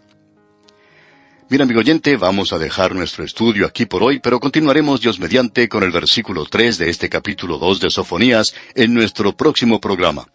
Mientras tanto, le recordamos leer todo este capítulo 2 de la profecía de Sofonías para estar mejor informado de lo que consideraremos en nuestro próximo estudio. Que Dios le bendiga ricamente. Continuamos hoy, amigo oyente, nuestra marcha por el libro de Sofonías. En nuestro programa anterior apenas si pudimos poner nuestros pies en el umbral del segundo capítulo de Sofonías. En los primeros 3 versículos, vemos que Sofonías está enviando el último llamado de Dios a la nación para que se arrepienta y regrese a Él. Comienza diciendo, congregaos y meditad. Creemos que esto está indicando aquí un llamado a reunirse como un grupo de adoradores para que clamen a Dios que los libere y para que también ellos puedan abandonar sus pecados. Él dice, congregaos y meditad, oh nación sin pudor. Ahora, los pecados de esta gente habían causado que Dios trajera este juicio sobre ellos, pero no era que Él no los quisiera. En realidad, el pecado de ellos había alcanzado un nivel bastante bajo, por cierto, y ellos estaban, por así decirlo, muertos a la vergüenza. No tenían ningún sentido del pudor. Ellos no tenían ninguna vergüenza en su comportamiento. Creemos que uno podría decir que ellos no tenían ninguna sensibilidad en cuanto al pecado. Estaban pecando con impunidad.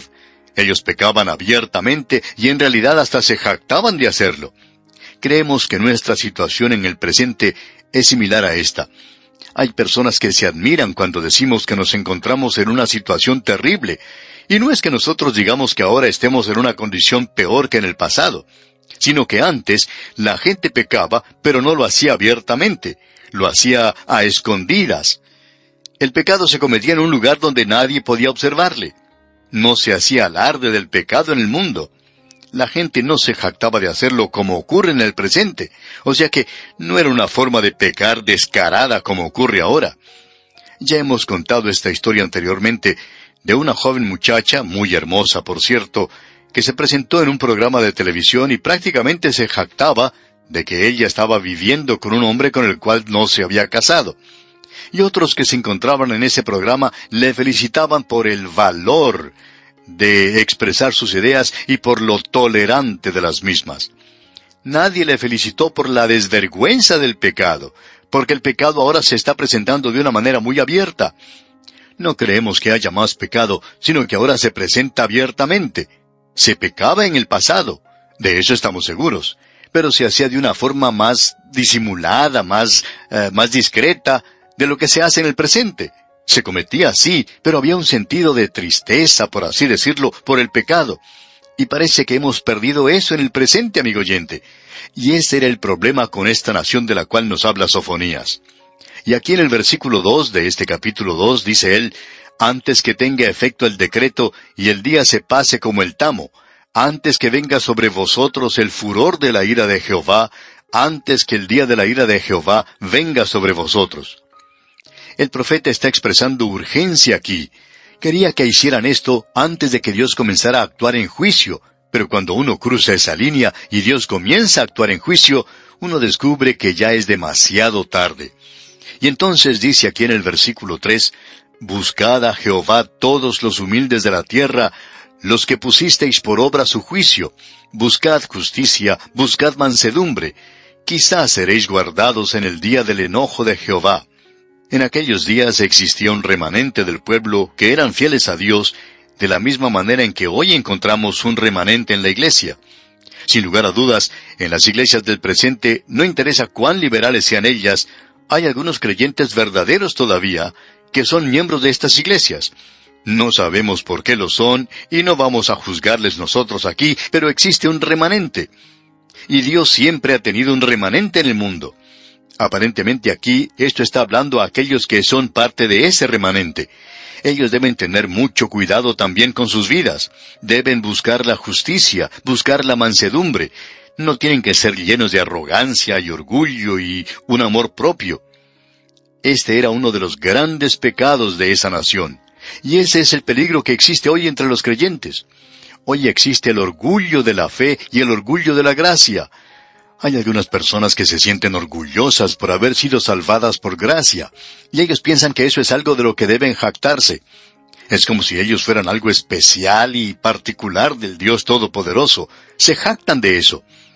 Amigo oyente, nosotros tenemos que reconocer que no podemos gloriarnos en nada.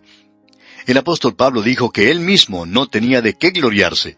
Y amigo oyente, si Pablo no tenía de qué gloriarse, estamos seguros que ninguno de nosotros lo tenemos. Y existe también el peligro en el presente de jactarse o enorgullecerse del hecho de que somos hijos de Dios. Eso nos tiene que llevar a nosotros a la mansedumbre. Aquí él dice, buscad mansedumbre. Quizás seréis guardados en el día del enojo de Jehová. Eso es algo realmente glorioso, maravilloso. El ser guardados en la hendidura de la roca, el ser cubiertos por sus alas. Los hijos de Dios deben reconocer que aunque ellos no van a pasar a través del período de la gran tribulación, pueden experimentar mucho juicio y muchos problemas de la misma manera en que sucedió con esta gente. Ellos no pasaron por el día grande de Jehová, pero por cierto que pasaron, como nos gusta decir, a través de un pequeño período de tribulación. Ahora uno habla en cuanto a la gran tribulación, pero ¿qué en cuanto a la pequeña tribulación? Todos nosotros vamos a tener un poco de tribulación en esta vida. Vamos a tener problemas. Hace muchos años, una señora que trabajaba ayudando en los oficios domésticos en una casa, se quejaba en cuanto a todos sus problemas, y aparentemente ella tenía bastantes. Y la dueña de la casa le dijo, en una manera que la reprendía por su forma de quejarse, le dijo lo siguiente: cuando el Señor me envía a la tribulación, yo voy a atribular. Y amigo oyente, estamos de acuerdo con esto. Creemos que nosotros debemos atribular. El apóstol Pablo dice que gemimos en nuestros cuerpos, pero eso no quiere decir que nosotros nos encontremos en el período de la gran tribulación.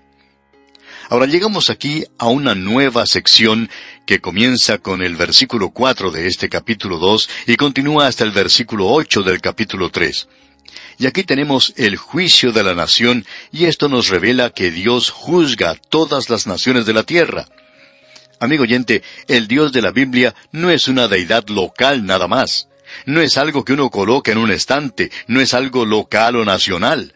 Quizá ese haya sido uno de los errores o de los peligros cometidos por la raza blanca en su intento de tratar de cristianizar a la gente. Lo que ha hecho es que lleva el Evangelio, sí, pero luego han tratado de que la gente viva como ellos viven, y les ha llevado sus costumbres y sus métodos. Bueno, hay muchas clases de gente diferentes sobre la superficie de la tierra. Todos ellos son personas por las cuales Cristo murió, y nuestra labor, amigo oyente, es la de llevarles el Evangelio, llevarles la palabra de Dios, y luego dejar que ellos vivan esta nueva vida en sus propias costumbres y en sus propias normas de vida, de la misma manera en que lo recibieron nuestros antepasados. Quizá algunos de nuestros antepasados eran paganos, que comían la carne cruda y vivían en una cueva, pero el Evangelio hizo mucho por ellos, sin que los misioneros primitivos trataran de hacer que esta gente cambiara de su forma de vivir. Aparentemente desarrollaron su propia civilización, y eso es lo que nosotros debemos hacer con los demás. El Dios de la Biblia es el Dios de este universo, es el creador de la humanidad y del universo, y es el redentor de la humanidad. Notemos ahora que Él va a juzgar a estas naciones, y no solo a su propio pueblo. Él juzga a otras naciones por su pecado. Dios ha establecido ciertas normas que son para todo el mundo. Han sido escritas en los 10 mandamientos. Dios se las dio a Moisés porque todas las naciones tienen un sentido de lo bueno y de lo malo. Y quizá varíen en lo que es bueno y lo que es malo, como cuenta cierto misionero que vivió entre una tribu de cazadores de cabezas, personas que eran caníbales. Ellos vivían en la costa de Asia, en el Mar del Sur, y tenían un alto sentido de la honradez. Él decía que uno podía dejar su billetera o su cartera en el centro de la tribu donde ellos vivían, y que se podía dejar allí el dinero por semanas, y nadie lo tocaría. Tenían un alto sentido de la honradez.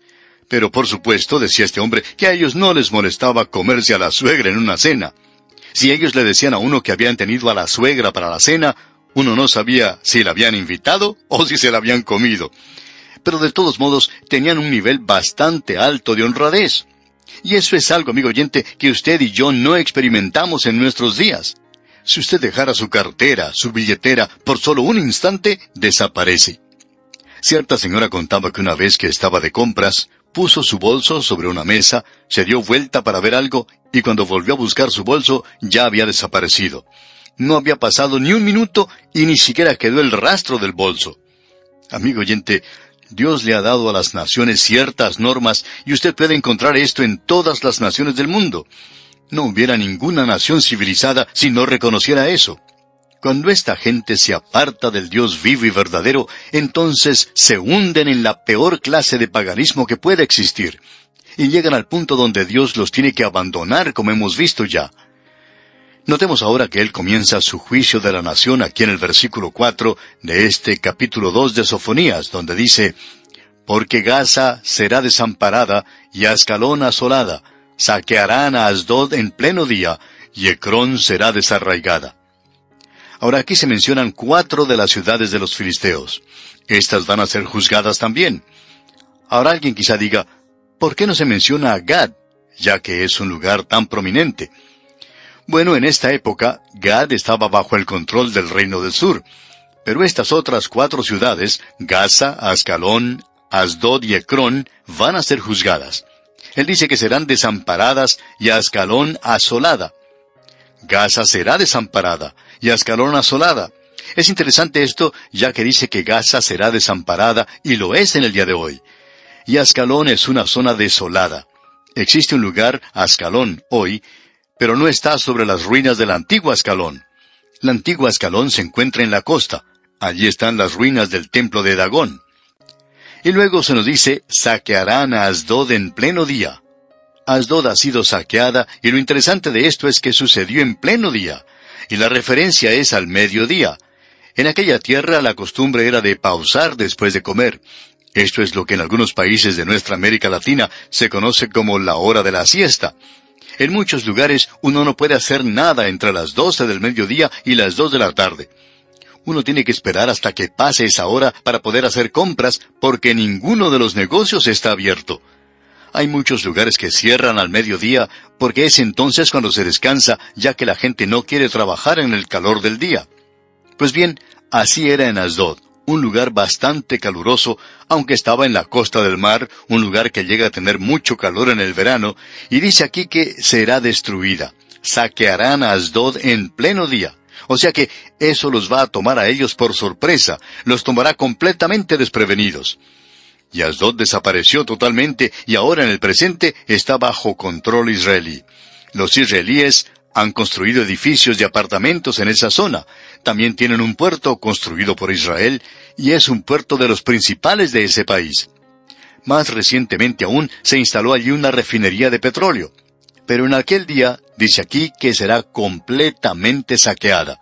No hay ruinas en ese lugar. Y aquí también dice en este versículo: y Ecrón será desarraigada. Es decir, que fue quitada completamente. Y luego en el versículo 5 de este capítulo 5 de Sofonías leemos: «Ay de los que moran en la costa del mar, del pueblo de los cereteos. La palabra de Jehová es contra vosotros, oh Canaán, tierra de los filisteos, y te haré destruir hasta no dejar morador». Aquí se habla de la nación de los cereteos. Ellos llegaron allí de la isla de Creta, y evidentemente eran filisteos. La palabra filisteo significa en realidad inmigrante, y ellos habían emigrado a aquel país. Esto, digamos de paso, debería responder la duda que tienen algunas personas, especialmente los de tendencia liberal, que dicen: ¿qué derecho tiene Israel para haber sacado a los filisteos si esa era su tierra natal? Pero amigo oyente, esa no era su tierra natal. Israel estuvo allí mucho antes que llegaran los filisteos. Abraham, Isaac y Jacob estuvieron en esa tierra, y también sus descendientes estuvieron allí.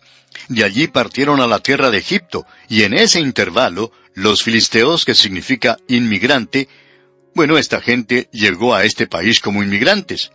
Pues bien, ellos deben ser expulsados porque la palabra de Jehová es contra vosotros, oh Canaán, tierra de los filisteos, y te haré destruir hasta no dejar morador. De paso, queremos hacerle una pregunta, amigo oyente. ¿Cuándo fue la última vez que usted vio a un filisteo? Ellos han desaparecido. Y en el versículo 6 leemos: «Y será la costa del mar praderas para pastores y corrales de ovejas». Ellos se apoderaron de ese lugar y se quedaron allí por casi 1900 años. Y aquí en el versículo 7 leemos: «Será aquel lugar para el remanente de la casa de Judá. Allí apacentarán. En las casas de Ascalón dormirán de noche. porque Jehová su Dios los visitará y levantará su cautiverio. Él se dirige del oeste al este a las naciones que son vecinas a la tierra de Judá. Y continuamos leyendo en los versículos 8 y 9 de este capítulo 2 de Sofonías. Yo he oído las afrentas de Moab, y los denuestos de los hijos de Amón con que deshonraron a mi pueblo, y se engrandecieron sobre su territorio. Por tanto, vivo yo, dice Jehová de los ejércitos, Dios de Israel, que Moab será como Sodoma, y los hijos de Amón como Gomorra, campo de ortigas y mina de sal, y asolamiento perpetuo. El remanente de mi pueblo los saqueará, y el remanente de mi pueblo los heredará. Ahora, uno de los países más pobres entre las naciones modernas es el reino hashimita de Jordania. Ocupa la tierra de Moab y la tierra de los hijos de Amón. La capital allí es Amón, y uno no puede encontrar un lugar más desolado que este. Esto ha sido cumplido en el pasado. Luego, en el versículo 10 de este capítulo 2 de Sofonías, leemos: Esto les vendrá por su soberbia, porque afrentaron y se engrandecieron contra el pueblo de Jehová de los ejércitos. Ellos son juzgados por su soberbia, y la soberbia fue la causa por la cual el diablo pecó al principio, como usted bien sabe. Luego en el versículo 11 dice: Terrible será Jehová contra ellos, porque destruirá a todos los dioses de la tierra, y desde sus lugares se inclinarán a él todas las tierras de las naciones. Dios va a juzgar a la nación de Israel y a las naciones del mundo porque le han ignorado. Ellos no le reconocieron cuando le conocieron, y no le glorificaron, sino que llegaron a ser vanos en su imaginación. Su corazón insensato fue entenebrecido, y ellos comenzaron a adorar a la criatura en lugar de adorar al Creador. Y esa es la razón por la cual Dios les juzgará. Ahora en el versículo 12 leemos: También vosotros, los de Etiopía, seréis muertos con mi espada. Bueno, Etiopía se encuentra en África. Este es un juicio mundial. Y en el versículo 13 leemos: Y extenderá su mano sobre el norte, y destruirá a Siria, y convertirá a Nínive en asolamiento y en sequedad como un desierto. Etiopía se encuentra en el sur, pero ahora él se dirige al norte, y Asiria va a ser juzgada en esa oportunidad. Asiria era una nación que estaba siendo de mucha importancia entonces en el mundo. Y aquí dice: y convertirá a Nínive en asolamiento y en sequedad como un desierto. Y esto es lo que es hoy. En realidad es un lugar bastante miserable. Toda esa zona de Nínive es desolación.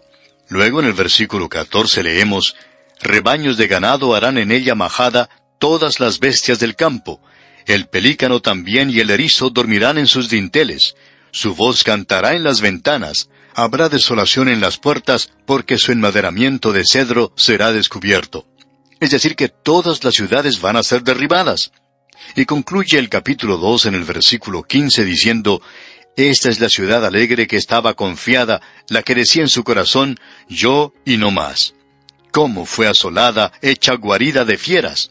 Cualquiera que pasare junto a ella se burlará y sacudirá su mano.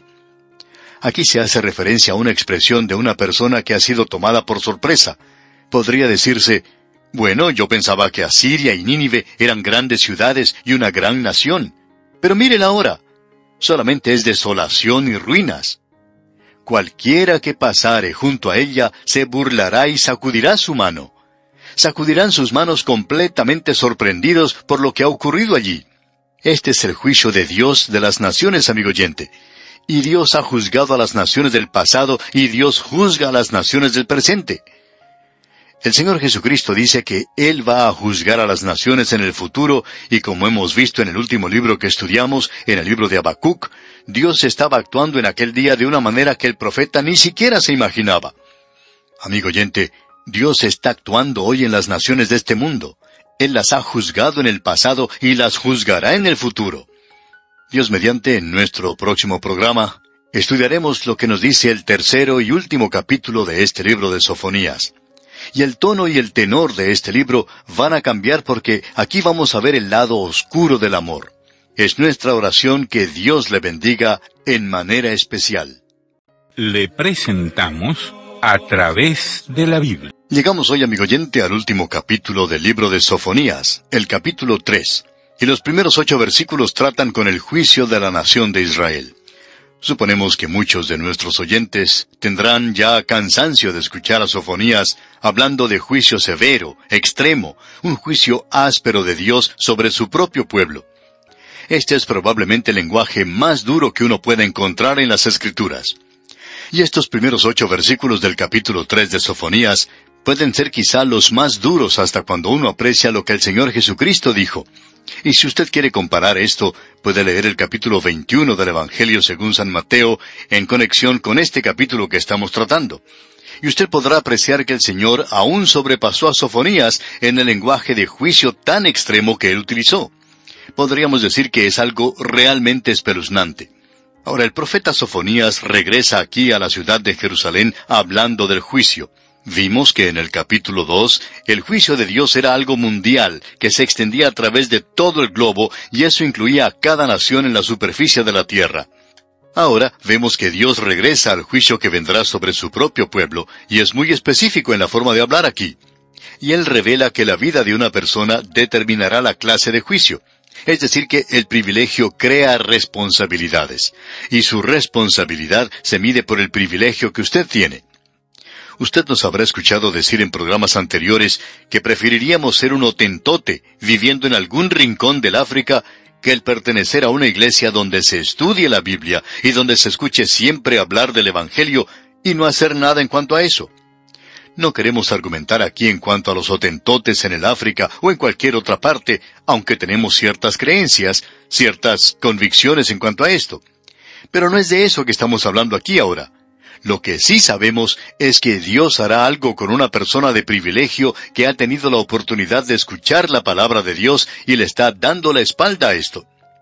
Prestemos atención entonces al lenguaje tan extremo que se utiliza aquí, porque no existe ninguna otra parte donde veamos algo más duro de lo que vamos a leer aquí, expresado por el profeta Sofonías. Y es el juicio sobre Jerusalén. El juicio es en proporción a su privilegio.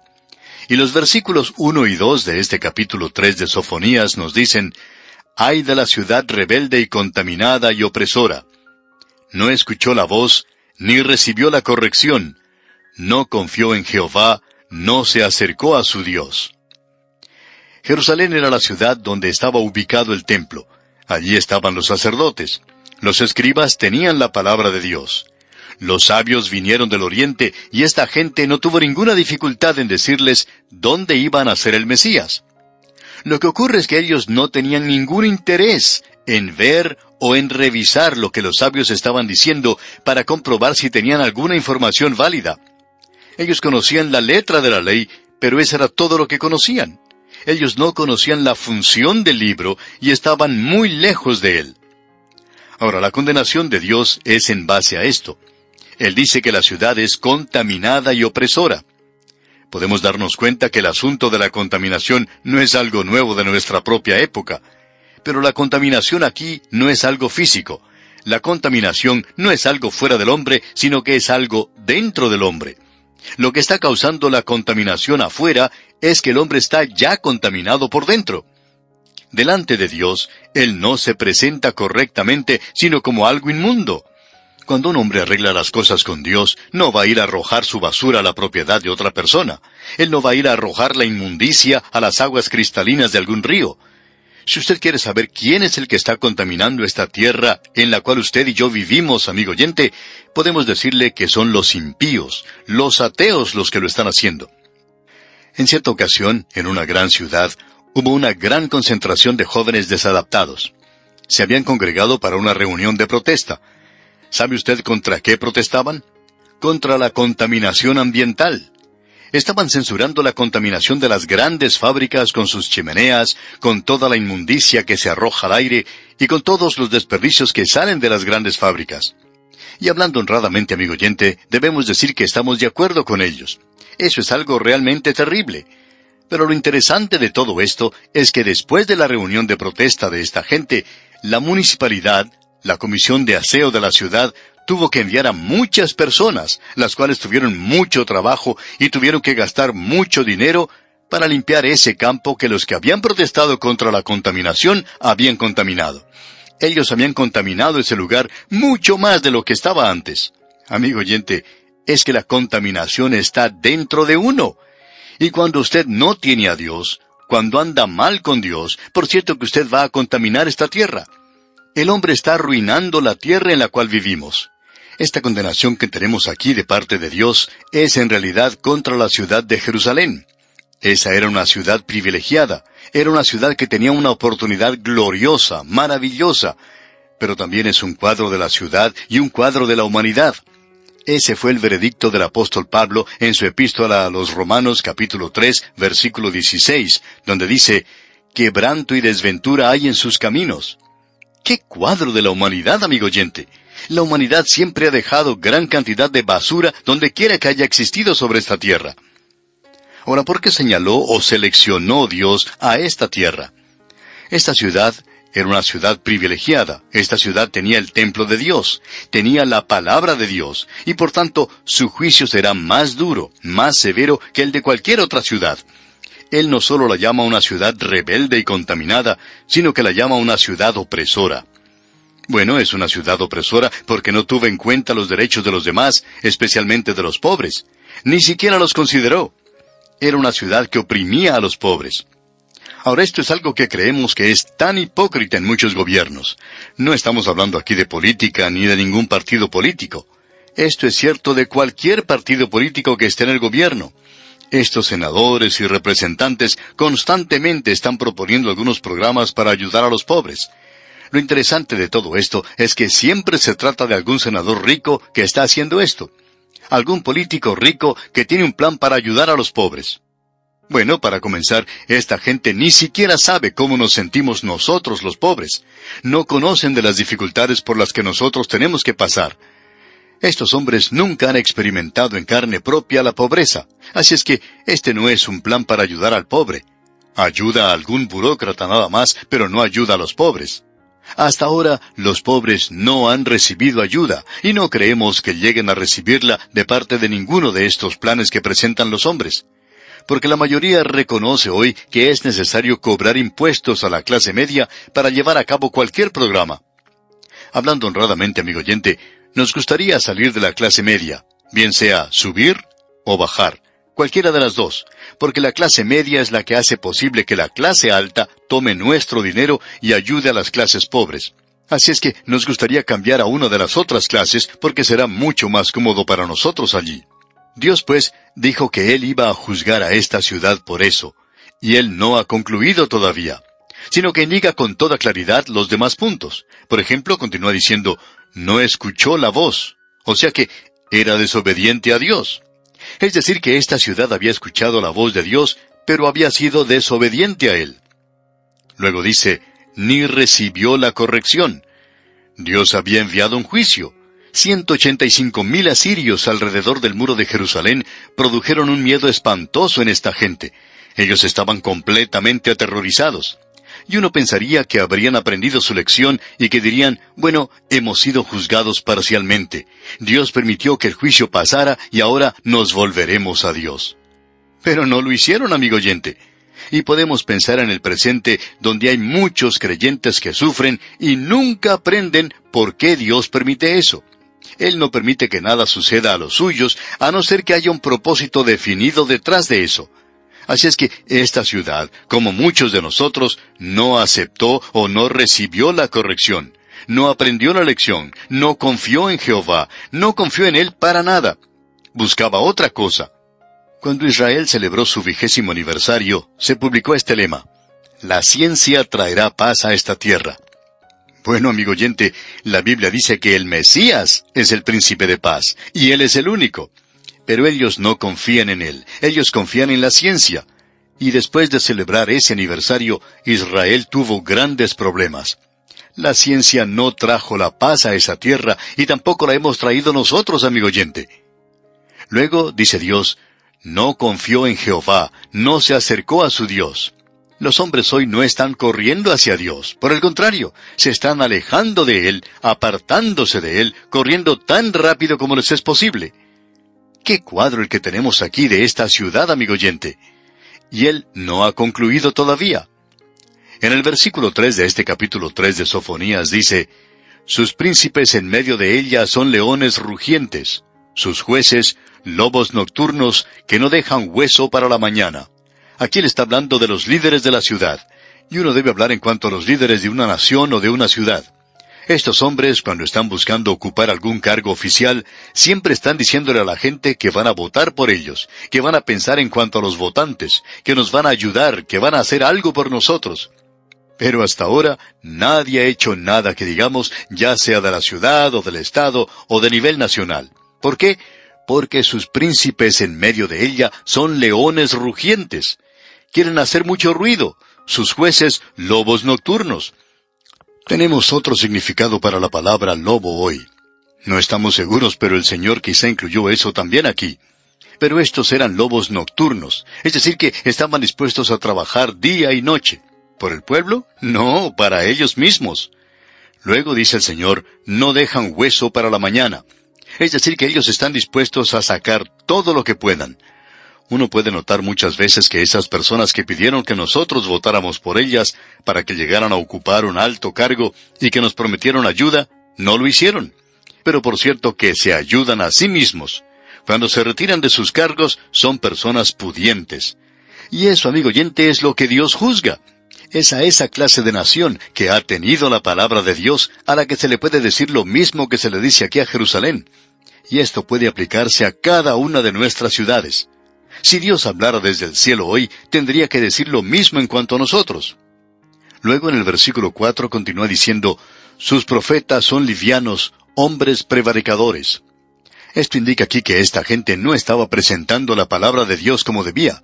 Presentan un poquito de psicología con algunos versículos de las Escrituras como una píldora cubierta con chocolate. Y eso es lo que ellos estaban publicando.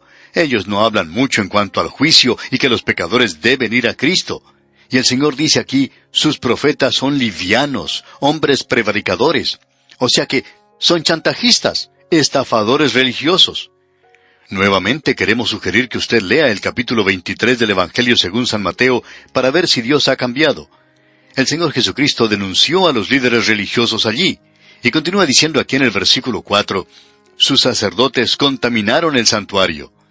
Esto es algo realmente terrible. Y ellos no solamente contaminaron el santuario, sino que hicieron que el mundo de afuera perdiera el respeto por aquello que era sagrado. La forma de vivir que ellos tenían trajo esto sobre el santuario. Ahora esto tuvo lugar en los días de Samuel, cuando Elí era sacerdote y Samuel se crió allí. Los hombres ya no tenían ningún respeto por la religión. Hay muchas personas que están censurando el hecho de que la iglesia ha perdido su influencia. Bueno, amigo oyente, nosotros censuramos eso. Pero hablando honradamente, no creemos que la iglesia merezca el respeto del mundo de afuera cuando nosotros no podemos presentar o no presentamos ante el mundo una iglesia que es santa, una iglesia que está viviendo para Dios. Ahora notemos lo que sigue diciendo el profeta aquí en la parte final del versículo 4. Falsearon la ley. Es decir que ellos no la interpretaron. En realidad lo que ellos hicieron es falsearla al dejar de enseñar la palabra de Dios, y la ley aquí indica toda la palabra de Dios. Luego en el versículo 5 de este capítulo 3 de Sofonías leemos, Jehová en medio de ella es justo, no hará iniquidad. De mañana sacará a luz su juicio, nunca faltará, pero el perverso no conoce la vergüenza. Dios no va a hacer el mal. En el momento en que su pueblo hace el mal y Dios no hace nada, parecería como que Dios estuviera aprobando esta clase de cosas. Dios dice que Él va a actuar en juicio. No hará iniquidad. De mañana sacará a luz su juicio. Nunca faltará. Pero el perverso no conoce la vergüenza.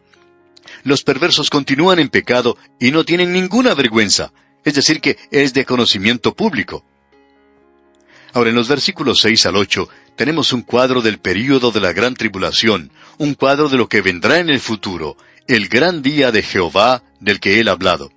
Él sale ahora de la ciudad de Jerusalén para hablar de las naciones del mundo en los días postreros. Y en el versículo 6 de este capítulo 3 de Sofonías leemos, hice destruir naciones, sus habitaciones están asoladas, hice desiertas sus calles hasta no quedar quien pase. Sus ciudades están asoladas hasta no quedar hombre, hasta no quedar habitante. Hay algunas personas que han tenido el privilegio de andar por lugares donde se ve las ruinas de grandes civilizaciones del pasado. Por ejemplo, en programas anteriores hablamos de la ciudad de Ostia, donde se encuentran las ruinas de los lugares a donde iban a divertirse y a festejar los romanos. Es un lugar a unos 32 kilómetros de Roma, que a pesar de haber sido tan famosa entonces, no es bien conocida ahora. Quizá lo llegue a ser más adelante, si Roma continúa desarrollando esto y llega a ser una atracción turística. Pero allí es donde Roma tenía sus bacanales. A este lugar podríamos llamarlo Las Vegas del Imperio Romano. Y es muy difícil cuando uno visita las ruinas de esa ciudad y puede apreciar las piedras del camino romano que eran recorridos por los carros de aquellos días, pensar que esas calles y esos lugares estaban llenos de gente y que esta era una gran ciudad en aquel día. Bueno, Dios dice que Él va a hacer que sus habitaciones estén asoladas. Es difícil creer que una ciudad grande como la de Nueva York podría, por ejemplo, llegar a ser una ciudad desolada. Pero así podría ocurrir. En el versículo 7 de este capítulo 3 de Sofonías, Dios dice, «Dije, ciertamente me temerá, recibirá corrección y no será destruida su morada según todo aquello por lo cual la castigué. Mas ellos se apresuraron a corromper todos sus hechos». Es decir, la advertencia que vino, esos pequeños juicios que vinieron sobre ellos, no tuvieron ningún efecto. Y eso traerá finalmente el gran día de Jehová, el tiempo de juicio que viene sobre esta tierra.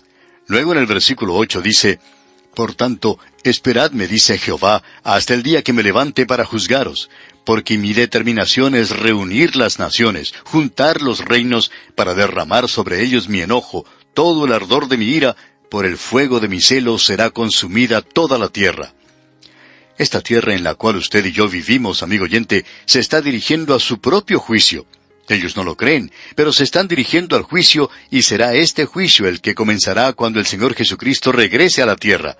Comenzará con el período de la gran tribulación y finalizará cuando Él venga, cuando Él regrese.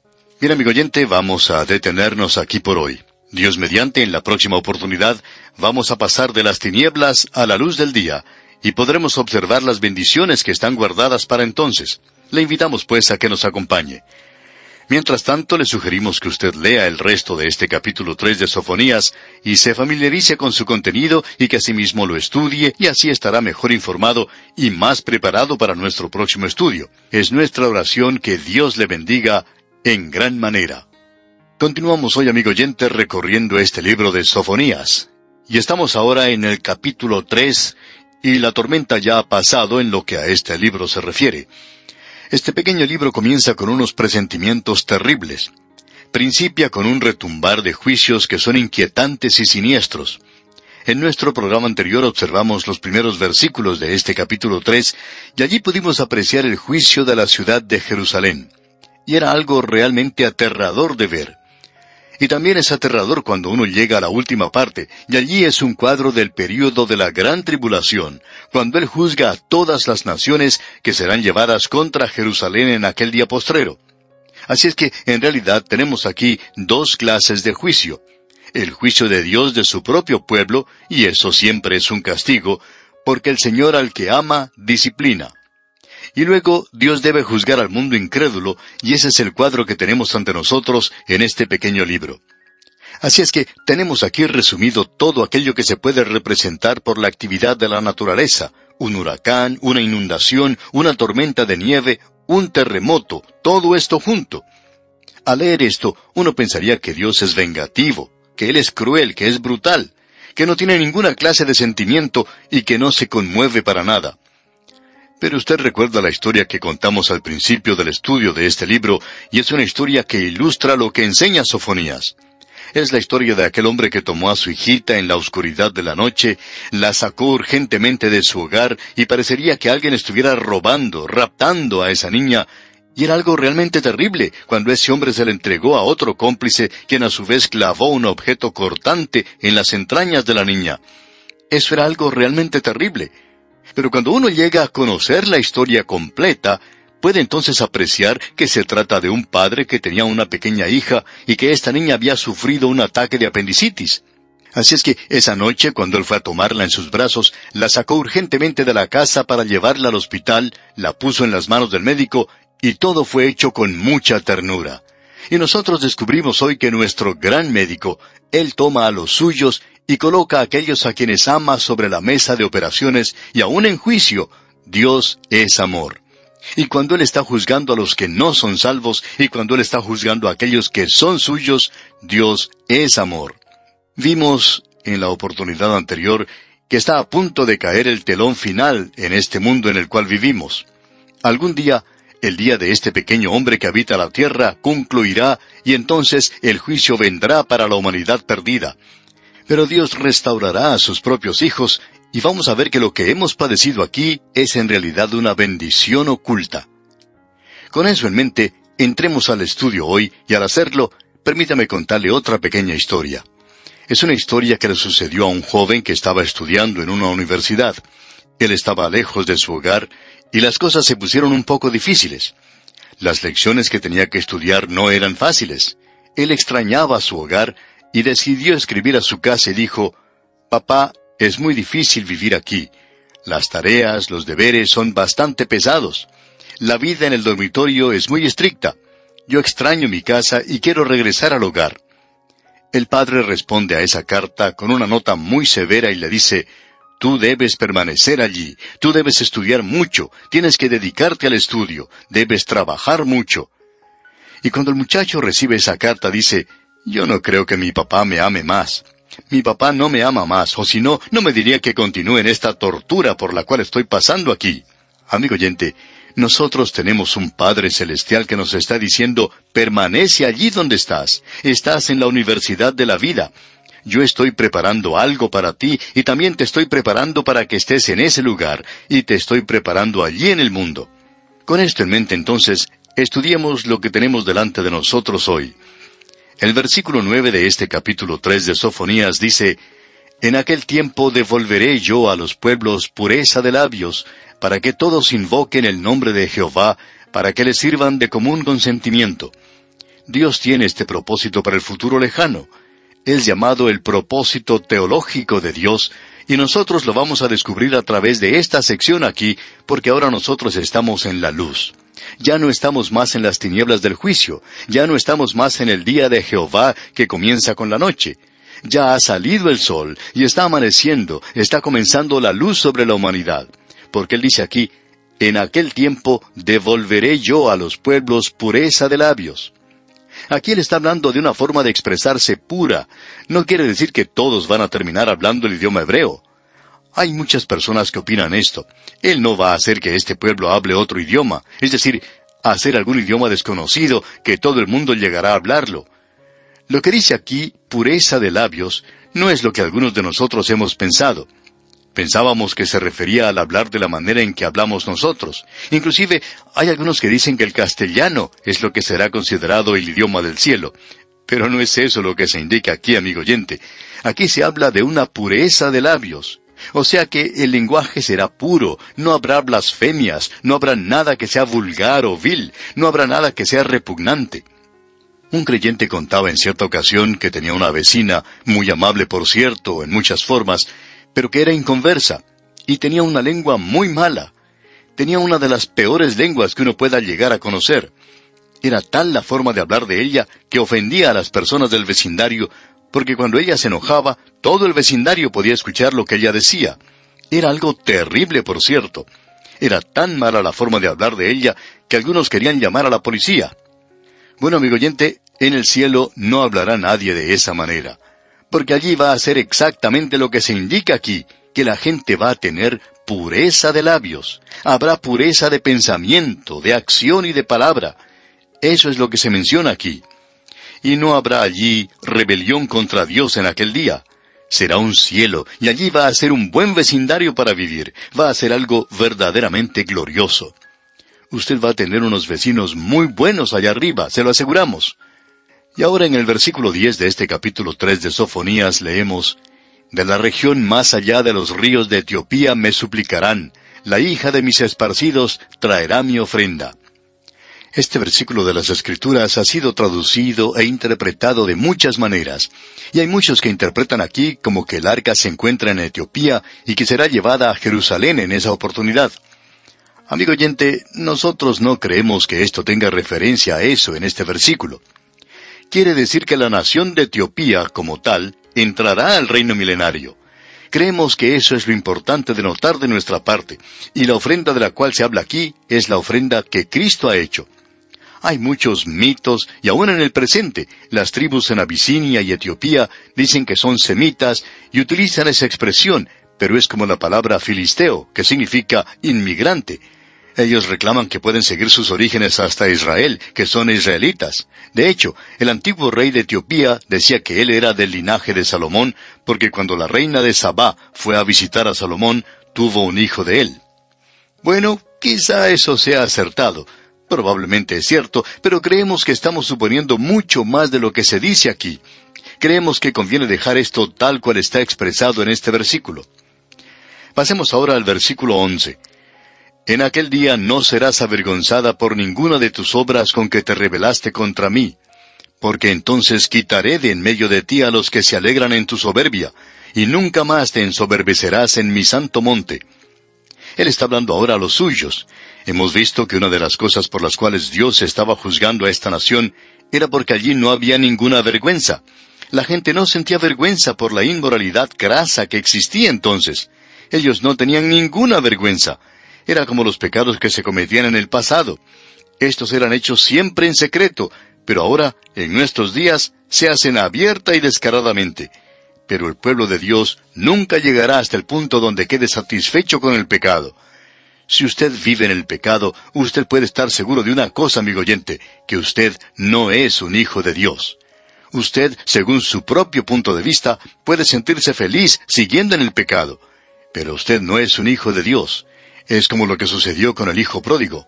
Él nunca se encontraba feliz en la posilga, y tuvo que decir, ya que él era hijo del Padre, me levantaré e iré a la casa de mi padre. Él nunca se sintió feliz en esa posilga. Es decir, él no era un cerdo.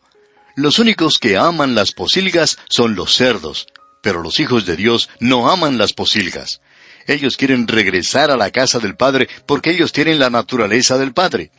Y Él presenta esto de una manera muy clara aquí. Dice, porque entonces quitaré de en medio de ti a los que se alegran en tu soberbia, y nunca más te ensoberbecerás en mi santo monte. Ese es el día cuando los mansos heredarán la tierra. Eso es algo que no está sucediendo en el presente, amigo oyente. Son los otros los que la tienen. Ahora, en el versículo 12 de este capítulo 3 de Sofonías leemos, y dejaré en medio de ti un pueblo humilde y pobre, el cual confiará en el nombre de Jehová. Cuando Babilonia tomó a Israel cautiva, fueron 3 los grupos de esclavos llevados a ese lugar. Pero ellos nunca se llevaron a toda la gente. Ellos dejaron atrás a los pobres y a los humildes, a los enfermos y a los que padecían alguna deficiencia física. Todos ellos quedaron detrás. Ellos no se los llevaron prisioneros. Ya puede usted imaginarse cómo se sentía esa gente.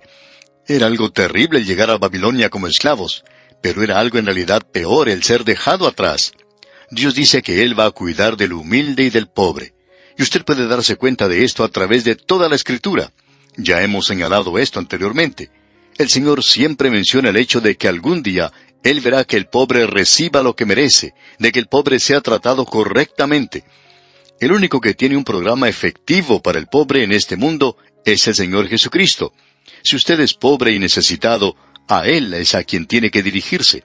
Él puede ayudarle, y Él es el único que puede hacerlo. Luego en el versículo 13 de este capítulo 3 de Sofonías leemos, el remanente de Israel no hará injusticia ni dirá mentira, ni en boca de ellos se hallará lengua engañosa, porque ellos serán apacentados y dormirán, y no habrá quien los atemorice. El remanente de Israel no hará injusticia, dice este versículo 13. Este es el cuadro del remanente. Dios siempre tuvo un remanente. Habrá un remanente muy numeroso en el milenio. Observemos lo que dice este versículo por un momento. En primer lugar, cuando Él dice que llegará un día cuando no harán estas cosas, esto indicaría que ellos estaban haciendo estas cosas, que aún el pueblo de Dios se entregaba al pecado. Pero esto era algo que no era permanente. Como ya hemos dicho, no pueden vivir en esto. Quizás se ensucien los pies, quizá entren a la posilga, pero ellos no van a permanecer en la posilga. Él dice que llegará el día cuando no habrá quien los atemorice. Ahora, pensando en esto, y diciendo que todo esto tiene referencia a aquel día cuando Dios haga regresar a esta nación a su propia tierra, y se le entregue la tierra en sus manos, ¿Está usted, amigo oyente, preparado para decir que lo que está sucediendo y ha sucedido en esa tierra en el presente es el cumplimiento de la profecía? ¿No habrá quien los atemorice? No ha pasado ni un momento, amigo oyente, en que ellos no hayan tenido temor desde el momento en que regresaron a esa tierra. Ahora, en el versículo 14 leemos: Canta, oh hija de Sión, da voces de júbilo, oh Israel. Gózate y regocíjate de todo corazón, hija de Jerusalén. El profeta menciona aquí el día cuando el reino va a ser establecido en esta tierra por el rey. Y en los versículos 14 y 15 leemos: Canta, oh hija de Sión, da voces de júbilo, oh Israel. Gózate y regocíjate de todo corazón, hija de Jerusalén. Jehová ha apartado tus juicios, ha echado fuera tus enemigos. Jehová es rey de Israel en medio de ti. Nunca más verás el mal. Y aquí se indica que el Señor Jesús ya ha venido a la tierra y el mal ha sido quitado. Y el conocimiento del Señor cubrirá esta tierra como las aguas cubren el mar. Luego en el versículo 16 leemos: En aquel tiempo se dirá a Jerusalén: No temas, Sión, no se debiliten tus manos. Es decir, que uno debe estar ocupado por el Señor. Y luego el versículo 17 nos dice: Jehová está en medio de ti, poderoso, Él salvará. Se gozará sobre ti con alegría, callará de amor, se regocijará sobre ti con cánticos. Este es un versículo maravilloso que nos dice el propósito de Dios. Y Él pasa a través de la noche de juicio, para llevarnos a la luz de un día nuevo. Y Él hace todo esto para que llegue un día cuando Él pueda descansar en su amor. Amigo oyente, Dios le ama a usted y me ama a mí. Y no sé en cuanto a usted, amigo oyente, pero dudo muy seriamente que Dios pueda descansar en su amor por mí. Él puede decir: bueno, mire, Él todavía no es perfecto. Él parece que no ha madurado todavía. Aún parece estar lleno de faltas. Él puede apartarse, puede enfriarse en cualquier instante y desviarse. No, amigo oyente, Dios no puede descansar en su amor, pero vendrá el día cuando nosotros seremos como Él es. Y cuando lleguemos a ser como Él es, después que nos haya colocado en la mesa de operaciones, entonces Él nos va a llevar a sí mismo. ¡Qué cuadro más glorioso y maravilloso el que tenemos aquí, amigo oyente! Y luego, en los versículos finales, los versículos 18 hasta el 20, de este capítulo 3 de Sofonías, leemos: Reuniré a los fastidiados por causa del largo tiempo, tuyos fueron, para quienes el oprobio de ella era una carga. He aquí, en aquel tiempo, yo apremiaré a todos tus opresores, y salvaré a la que cojea, y recogeré la descarriada, y os pondré por alabanza y por renombre en toda la tierra. En aquel tiempo yo os traeré, en aquel tiempo os reuniré yo, pues os pondré para renombre y para alabanza entre todos los pueblos de la tierra, cuando levante vuestro cautiverio delante de vuestros ojos, dice Jehová. Ah, amigo oyente, este es el día de la luz, y será un día glorioso para la nación de Israel. También va a ser un día glorioso para la iglesia, porque Dios nos está haciendo pasar a nosotros hoy a través del crisol. Nos está haciendo pasar a través de las pruebas. Y creemos que las cosas gloriosas del cielo no van a ser las calles de oro, no van a ser las puertas de perlas, no será el hecho de que Él va a quitar toda lágrima. Lo glorioso en el cielo, amigo oyente, va a ser cuando usted y yo le demos las gracias a Él por cada prueba por la cual hemos tenido que pasar y por cada carga que ha colocado sobre nosotros. Permítanos concluir hoy con una poesía. Dice: De la mina de las tinieblas, de la humedad y del moho, del crisol del fuego, sale cada grano de oro, aplastado en átomos y comprimidos, hasta el polvo más humilde, sin ningún corazón que se compadezca, sin ninguna mano en que confiar, fundido y martillado y golpeado. ¿Es que nunca va a ser terminado? Ah, para sufrir pruebas tan feroces, ¿qué ha hecho el pobre grano de oro? Ah, sería misericordioso dejarlo entre la humedad y el moho. Si esta es la gloria del vivir, entonces es mejor ser escoria que oro. Debajo de la prensa y el rodillo, a las mandíbulas de la imprenta, estampado con el emblema de la libertad, sin ningún defecto o imperfección. Ah, qué gozo el ser refinado de la humedad y del moho, y estampado con la gloriosa imagen, oh hermosa moneda de oro. Algún día, amigo oyente, cuando usted y yo entremos a la presencia de nuestro Salvador, le daremos las gracias por cada carga, por cada prueba, por cada quebrantamiento de corazón. Le agradeceremos por tratar con nosotros como trata un padre sabio con sus hijos. Y le daremos las gracias a Él por el lado oscuro del amor. Y amigo oyente, aquí concluimos nuestro estudio de este tremendo libro de Sofonías. Que Dios continúe bendiciéndole es nuestra más ferviente oración.